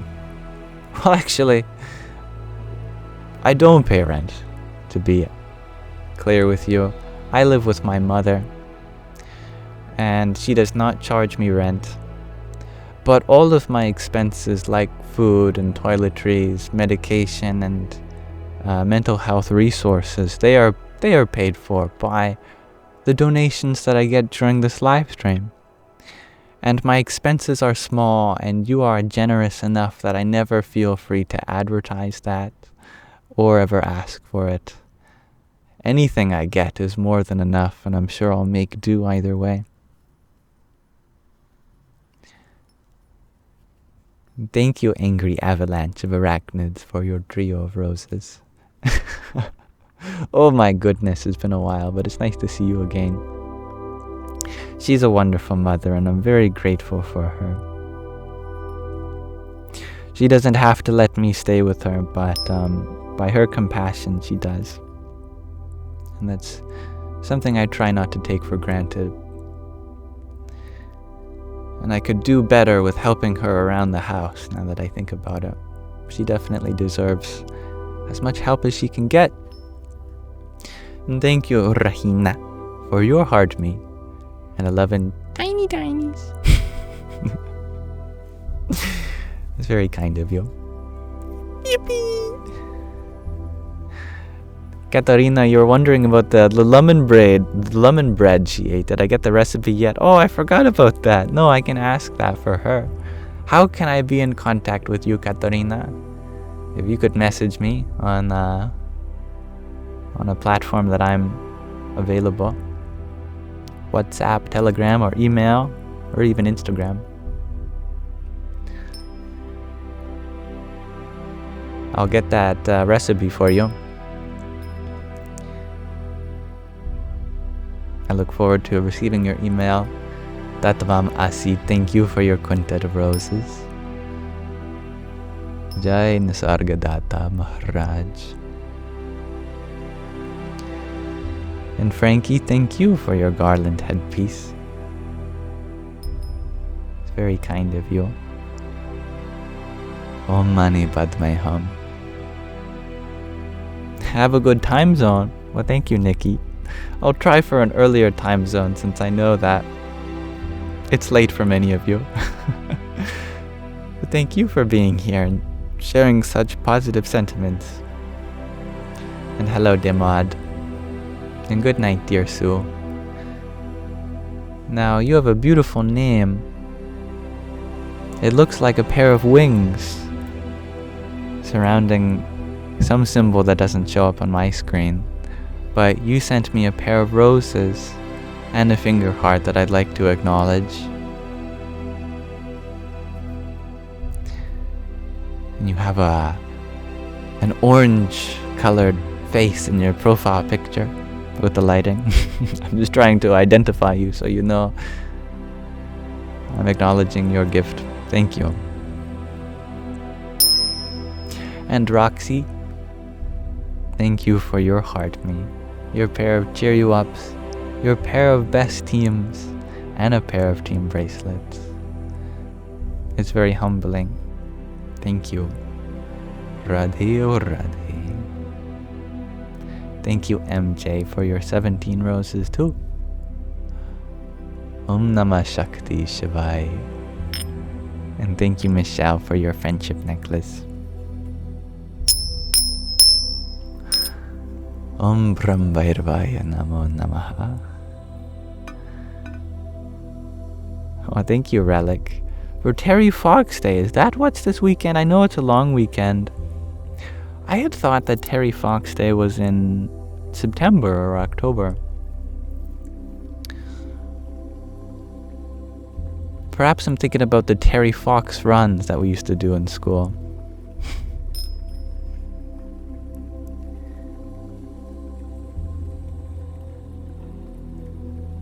Oh, I'm so happy to have you here, Cosmic Comedy Reader. Dear Katarina, I should say. Much love to you, Brian. And thank you, Carly, for finding insight in this stream. And Pheromone, you share it's rather early for you, 5 a.m. in Germany. Well, it's very impressive that you are up that early. And Mina Marie, you are up at 6 a.m. in Finland. My goodness. And hello, Monica, from Roma. Grateful Human, you're wondering if I can translate those statements. Well, I can try my best to. A good one is Om Namah Shakti Shivaya. Om refers to the cosmic syllable. It's the vibration from which this whole universe has emanated. So it is said. Namah means I bow to. Why? Because we see something higher for us to look up to. So we are putting ourselves in a position which can learn. Om Namah Shakti Shivaya. Shakti is the divine feminine, and in this context, compared to Shiva, Shiva represents the divine masculine. These two complementary forces of life. Shakti is the power, and Shiva is the powerhouse, you could say, the Shaktiman. Or Shakti is the potency, and Shiva is the potential. You know, we require both inspiration as well as a means in order to carry out anything.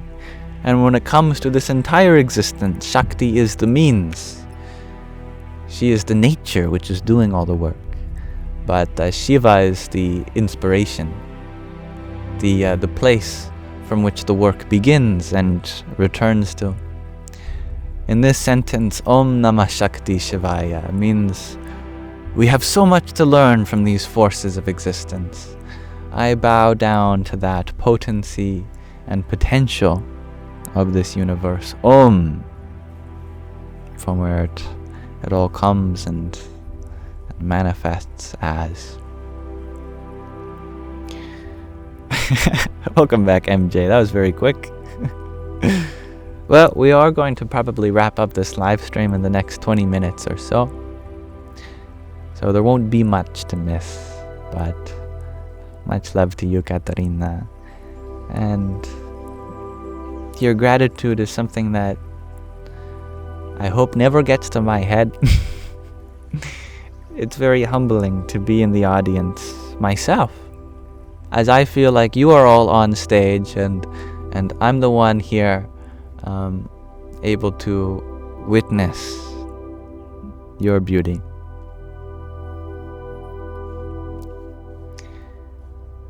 Thank you, dear Michelle, for the friendship necklace you sent.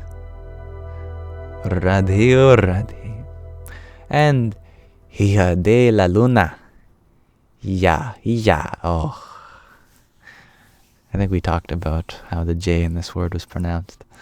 But a wonderful name you have. Thank you for your baker's dozen worth of TikToks too. Jai Chandraloka. It's a Sanskrit salutation to victory, to the plane of the moon. The moon always represented the mind, the sun, the consciousness, the seer and the seen. Thank you. Thank you, witness of beauty, for the hand hearts you sent to allow me the honor of the seer and the seen. Thank you. Thank you, witness of beauty, for the hand hearts you sent to allow me the honor of... Am I back? Has my connection returned?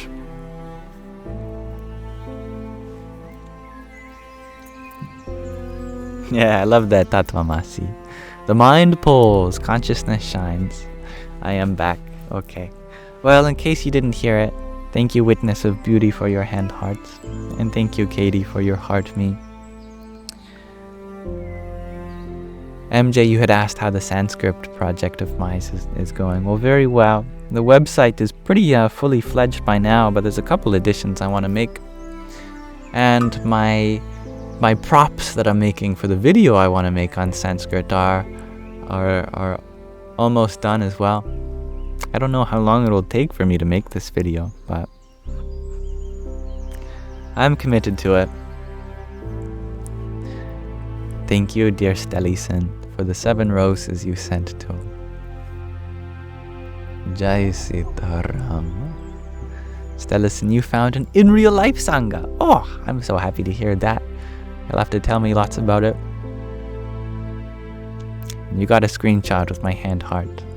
Witness of beauty. Oh, good. Glad you saw that. And thank you, Lily Robinson, for your quintet of roses. Om Sum Suryaya Namaha. Mischief, I am still planning to go to an ashram, but it's a lot of work. You know, ashrams nowadays, they don't just accept anybody. A lot of them require a university degree, which I do not have. So, without having to resort to an ashram that'll accept just about anyone, I'll have to do more research. Now, I recently was on the phone with a Swami, namely Swami Sarva Devananda of the Hollywood Vedanta Temple. And I was planning on going there, but he actually talked me out of it, which I thought was very admirable. Sometimes you have to worry in spiritual traditions whether they're trying to get you into some place, but it was the opposite of that with Swami Sarva Devananda. He was like, "Are you sure you want to come here? You know, why don't you go somewhere else that might be more suited for you?" And that was really genuine and compassionate of Swamiji to say that. So I'm very grateful for that. Thank you, Solaris, for your finger heart. Om Namah Shivaya. And Mina Marie, thank you for your flowers. And I think I saw that Monica said hello again. So in case you didn't see that, hear me, I wanted to make sure I acknowledge you. Hello.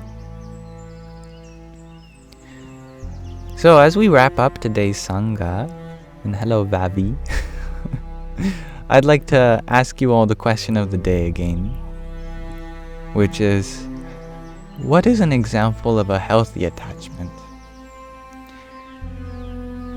I'll repeat what I said before, that sometimes in spiritual circles we bring up the concept of detachment and non-attachment, but we can become a little radical and become detached from everything, at least according to our beliefs. But it is genuinely true that there is room for some attachment.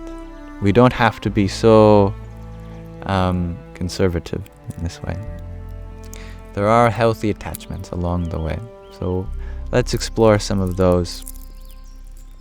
Liam, you shared that love is a healthy attachment. And I love that answer. And I think you'll find that with a lot of these attachments, there might not actually even be attachments in some sense, because they are a part of our very being. And Lily, you are so wonderful. Never forget that all the wonder in the world is yours. Nice to see you too, Tatvamasi. Leisurely recall you share community. I agree. Community as humans, especially on our way to the ultimate liberation, is a necessary part of our spiritual development. Stellison, you share that loving oneself and others, whomever that may be, that's very healthy indeed. Grateful human, you share being attached to loving our bodies. I love the subtle distinction you've made, that less about attachment to our bodies and more about attachment to the love we have to offer these instruments. love ever, shares Priscilla. And exactly, this is kind of why I brought this up. Kimberly, you ask, isn't being attached to anything not good? You're attached to your kids. Well, who would I be to tell you that being attached to your kids is not good?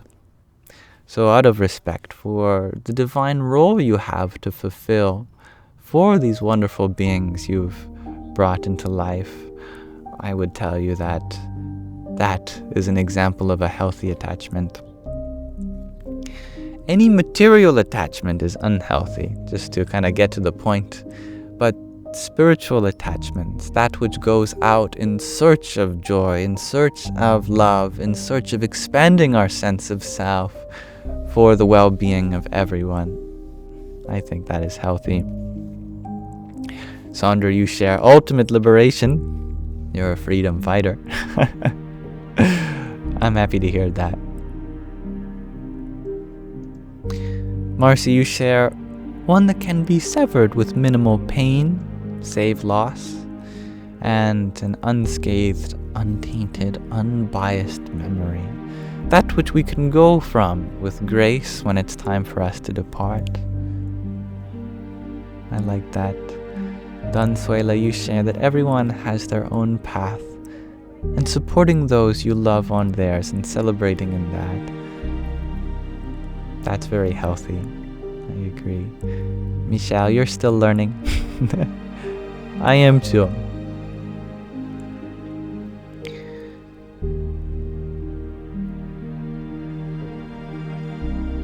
Oh, it's very kind of you, Cookie.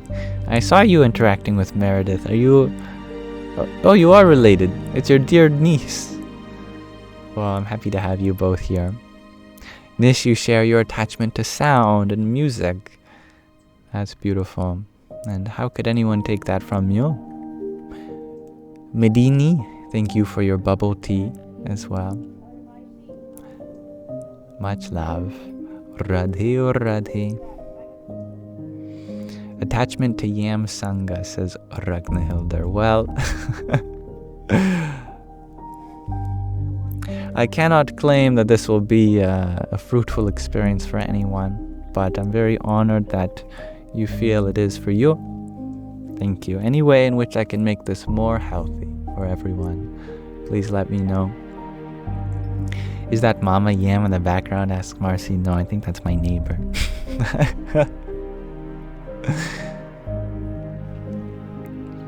But it's impressive that you can hear her. And MJ, you share, is attachment to responsibility rather than attachment to the thing you're responsible for moral?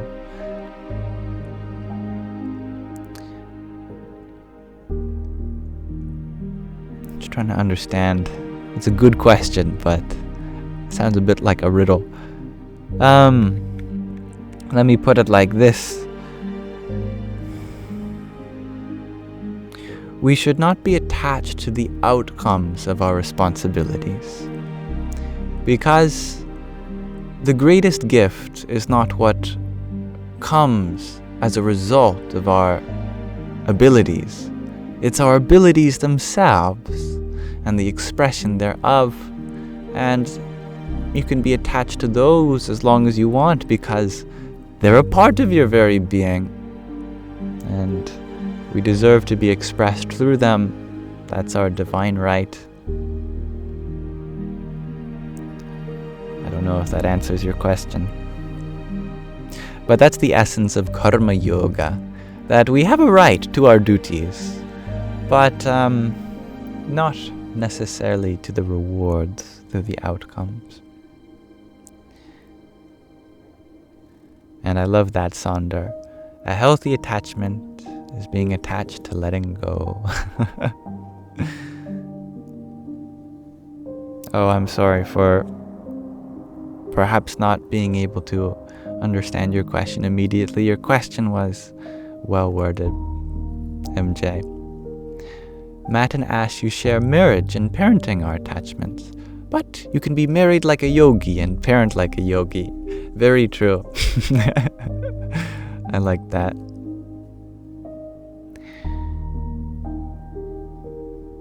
Sander, you're wondering, am I Indian? Because it sounds like sometimes I want to sound Indian. Well, the truth is that many of the teachings that I've learned about in this life have come from Indian masters, and many of the words like karma, sharanagati, vairagya, moksha, these are all Sanskrit words which were predominantly spoken in the land of the Indian subcontinent. But India as a country, I'm very happy to be a Canadian. I'm very grateful to be here. But there was no greater gift to the world, in my opinion, than the spirituality that has arisen from the Himalayas, the north of India and Nepal, and have flowed across the whole world in the form of many different traditions and philosophies. And this, everyone is a part of, as it's a universal spiritual tradition. Literally, the word is Sanatana Dharma, which means a practice that's open for everyone across space, across time. But thank you, everyone, for exploring this question of the day with me.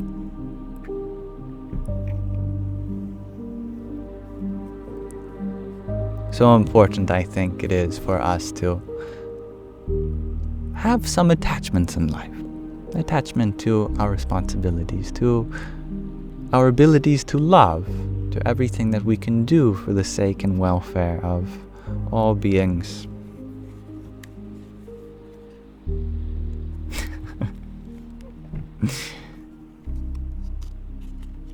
And that's a beautiful thing to say as well, Monica, that attachment is nothing if you understand the real meaning of life. You recognize that all that is true you are inseparable from.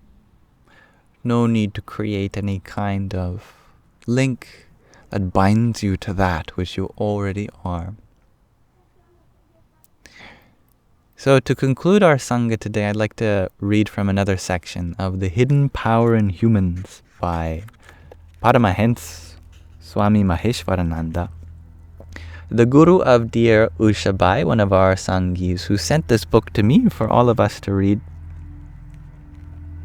It's all about chakras and kundalini, as the subtitle suggests. I do try to stream every day, MJ. Do those have to be attachments as Tattvamasi? All those that we discussed? No, as I said, in many ways, they're not even attachments because they're already part of our being. But such beautiful answers, everyone. And thank you, Gule, for your rose too.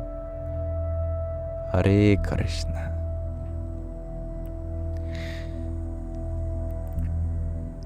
All right.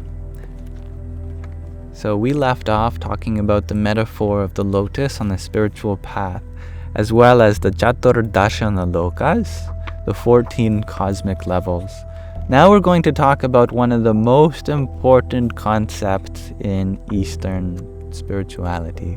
That is mantra, the causal power of words. A Bija mantra, a seed mantra, is assigned to each chakra. You all have heard one of them before, which is Om, the Bija for the crown chakra, but there are such mantras for each chakra. And also, each petal of the lotus blossom around each chakra carries a Sanskrit syllable that is described as the guardian of that particular chakra. For example, on the cover of this book, I see the Agya chakra, the third eye chakra, and on the left, you'll see there is Ham. And on the right, you'll see there is Sham. These are the guardians of the chakra. Very interesting. When we repeat the mantra belonging to a chakra in meditation, we unite with the quality and vibrational energy of the chakra, and with this, awaken its qualities within us. A mantra is a syllable, a word, or a sequence of words with a high spiritual vibration. All elements and energies in the cosmos can be influenced and guided by mantras. That is why mantra is the best aid in awakening the dormant consciousness.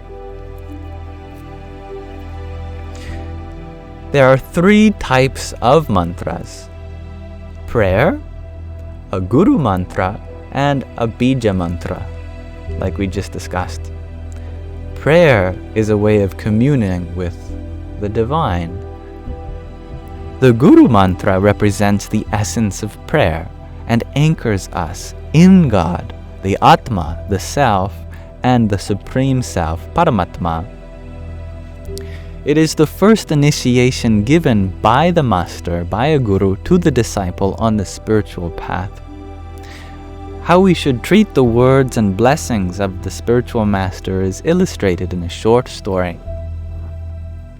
It's common in yogic traditions for the guru to give you your own personal mantra from the guru. Once, a farmer and businessman asked a master for a mantra. The master presented each of them with a small green soybean and said, "I am going away for some time. Look after the soybean. When I come back, I will take it back from you. Whoever can give it to me then will receive mantra, and that one who has been thoughtless or has lost it will not receive anything." The businessman took his soybean, wrapped it carefully in cotton wool, and placed it safely in a small lockable casket. But the farmer thought about it like this: "Who knows how long the master will be? By then the bean could have dried out or been eaten by moths." As it was exactly the time to sow crops, the farmer planted his soybean in the earth. Soon it became a beautiful bud which grew, and by harvest time the farmer had a whole kilo of soybeans from that one soybean. As the master still had not appeared within the next year, the farmer sowed the soybeans again. This time he harvested a few hundred kilos. After the 3rd year, the harvest filled an entire storeroom. Finally, during the 4th year, the master returned. Both disciples greeted him with joy. The businessman ceremoniously opened his casket, wanting to present the soybean to the master. To his great horror, there was only a dried-out maggot in the casket. A grain moth had slipped in through the keyhole and laid its egg. The maggot had eaten the bean and then perished in the very casket. The master shook his head and said to the businessman, "So, my instructions were not thought about." He then turned to the farmer and asked, "Where is your bean?" The farmer answered, "Master, the soybean you gave me has grown so much I am unable to carry it here. Please come with me so I can give it to you." He led the master to a storeroom in which there were soybeans by the ton. "You have understood properly," said the master. He blessed him and gave him a mantra. Say soybean one more time. Soybean. The mantra is a living word. It is like a seed that grows into a strong tree, blossoms, and produces a multitude of fruit. It contains an immense power for propagation and enrichment within itself, though only if the disciple always carries it in their mind and practices daily. Continuous practice of mantra purifies the consciousness and the mind and removes karmas in much the same way as constantly walking over weeds on a path. I'll say the sentence again. Continuous practice of mantra purifies the consciousness and the mind and removes karmas in much the same way as constantly walking over weeds on a path crushes them.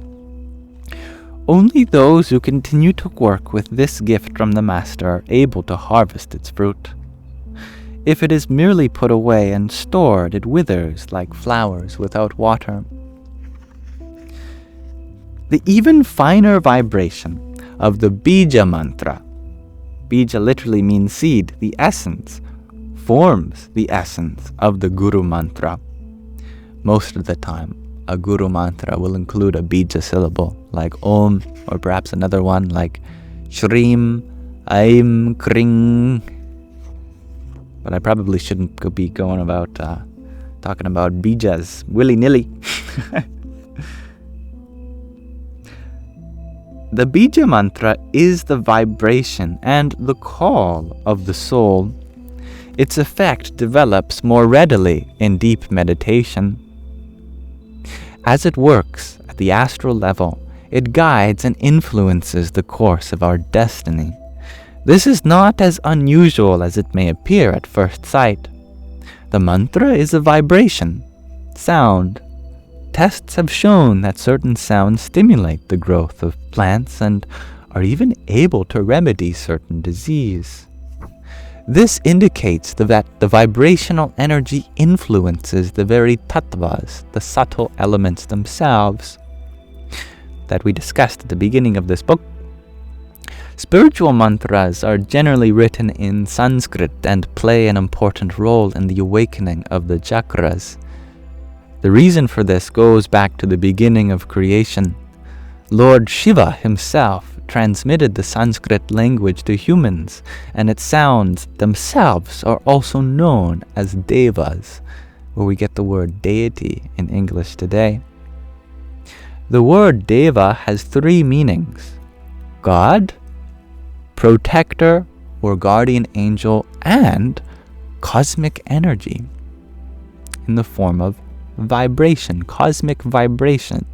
Lord Shiva brought the devas down to earth in the form of letters, and this is why the very characters of Sanskrit are called Deva Nagari, literally meaning the citizens of God. Sanskrit is not merely spoken. It is intoned and articulated in a very specific way. Unfortunately, nowadays this knowledge has largely been lost. In Sanskrit there are 52 letters, the same number as the levels, the lokas, which exist in the cosmos. As these levels also exist within us, the Sanskrit language is therefore a key to our inner world. In meditation, when we are deeply immersed in the cosmic spheres, we occasionally perceive that corresponding Sanskrit letter and mantra that feel the tattvas and qualities associated with them. Vibrations can be audible or inaudible. For example, thoughts and feelings are counted as soundless vibrations. These are no less effective than the spoken word. To the contrary, after death, the soul is guided on the astral level by invisible and inaudible spiritual vibrations. The vibration of the mantra leads the soul directly towards the light of realization. A master only ever passes on a guru mantra, also known as a siddha mantra, to another according to the ancient and venerated master-disciple tradition. It does not act like a suggestive formula such as I am well, or I feel God's presence, or there is peace within me, which merely serve to quieten the mind. Instead, a siddha mantra works in such a way that the spiritual power contained within the vibration of the word or words is realized within us.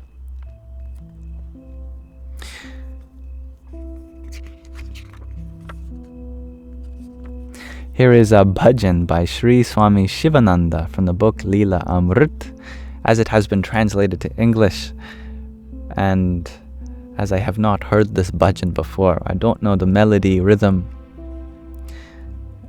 So I'll just do my best to improvise.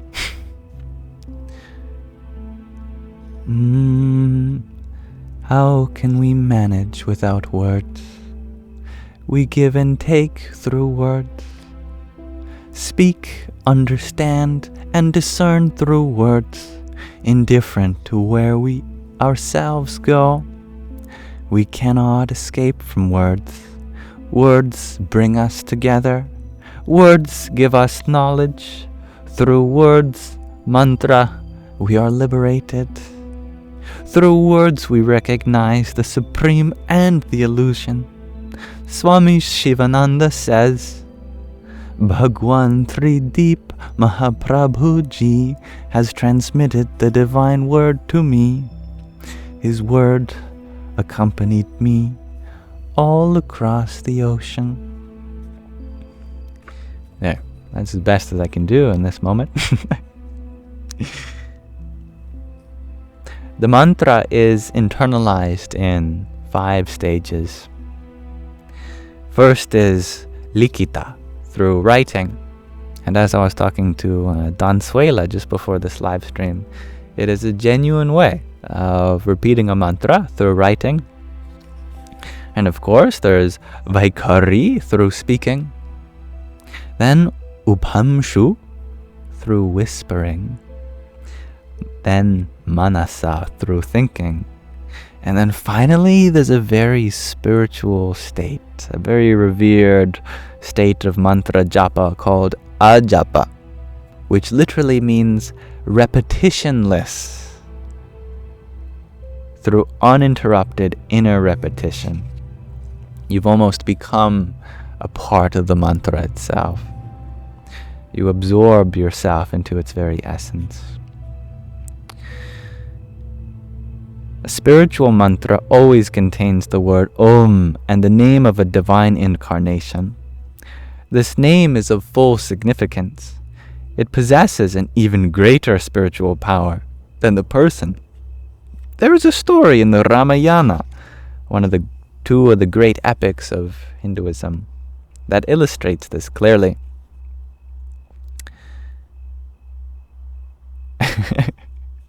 Actually, Sonder, japa is very similar to yapa, to yapping, to continually repeating oneself. Here's the story. When Lord Rama and his helpers reached the sea between India and Sri Lanka in their search for Rama's abducted wife, Sita, it appeared that a crossing would be impossible, as there was neither a ford nor a bridge available. But Rama's faithful follower, Hanuman, said, Lord, we will build a crossing with your name. He picked up a stone, wrote the Sanskrit word Ram on it, and threw it into the water. Miraculously, the stone did not sink, but floated on the surface of the water. The others followed his example and began to throw stones with Lord Rama's name on them into the water, in this way forming a floating stone bridge. Lord Rama also wished to help and threw a stone into the water himself. But his stone did not float. It sank. A second try was also unsuccessful. All the stones that Rama threw into the water sank to the bottom, while the stones of his followers floated on the surface. Perplexed, Rama turned to Hanuman. Tell me, how come the stones that you throw remain on the surface, and my stones sink? Hanuman answered, That is as clear as daylight. You yourself have taught us that those whom God allows to fall inevitably perish. Therefore, everything you throw away must sink to the bottom. But we are acting with complete faith in you, and so this miracle occurs through the power of your name. Rama is revered as an avatar, a descension of God. This tale illustrates that there is indeed a miraculous power in the name of God repeated in a mantra, which makes everything possible.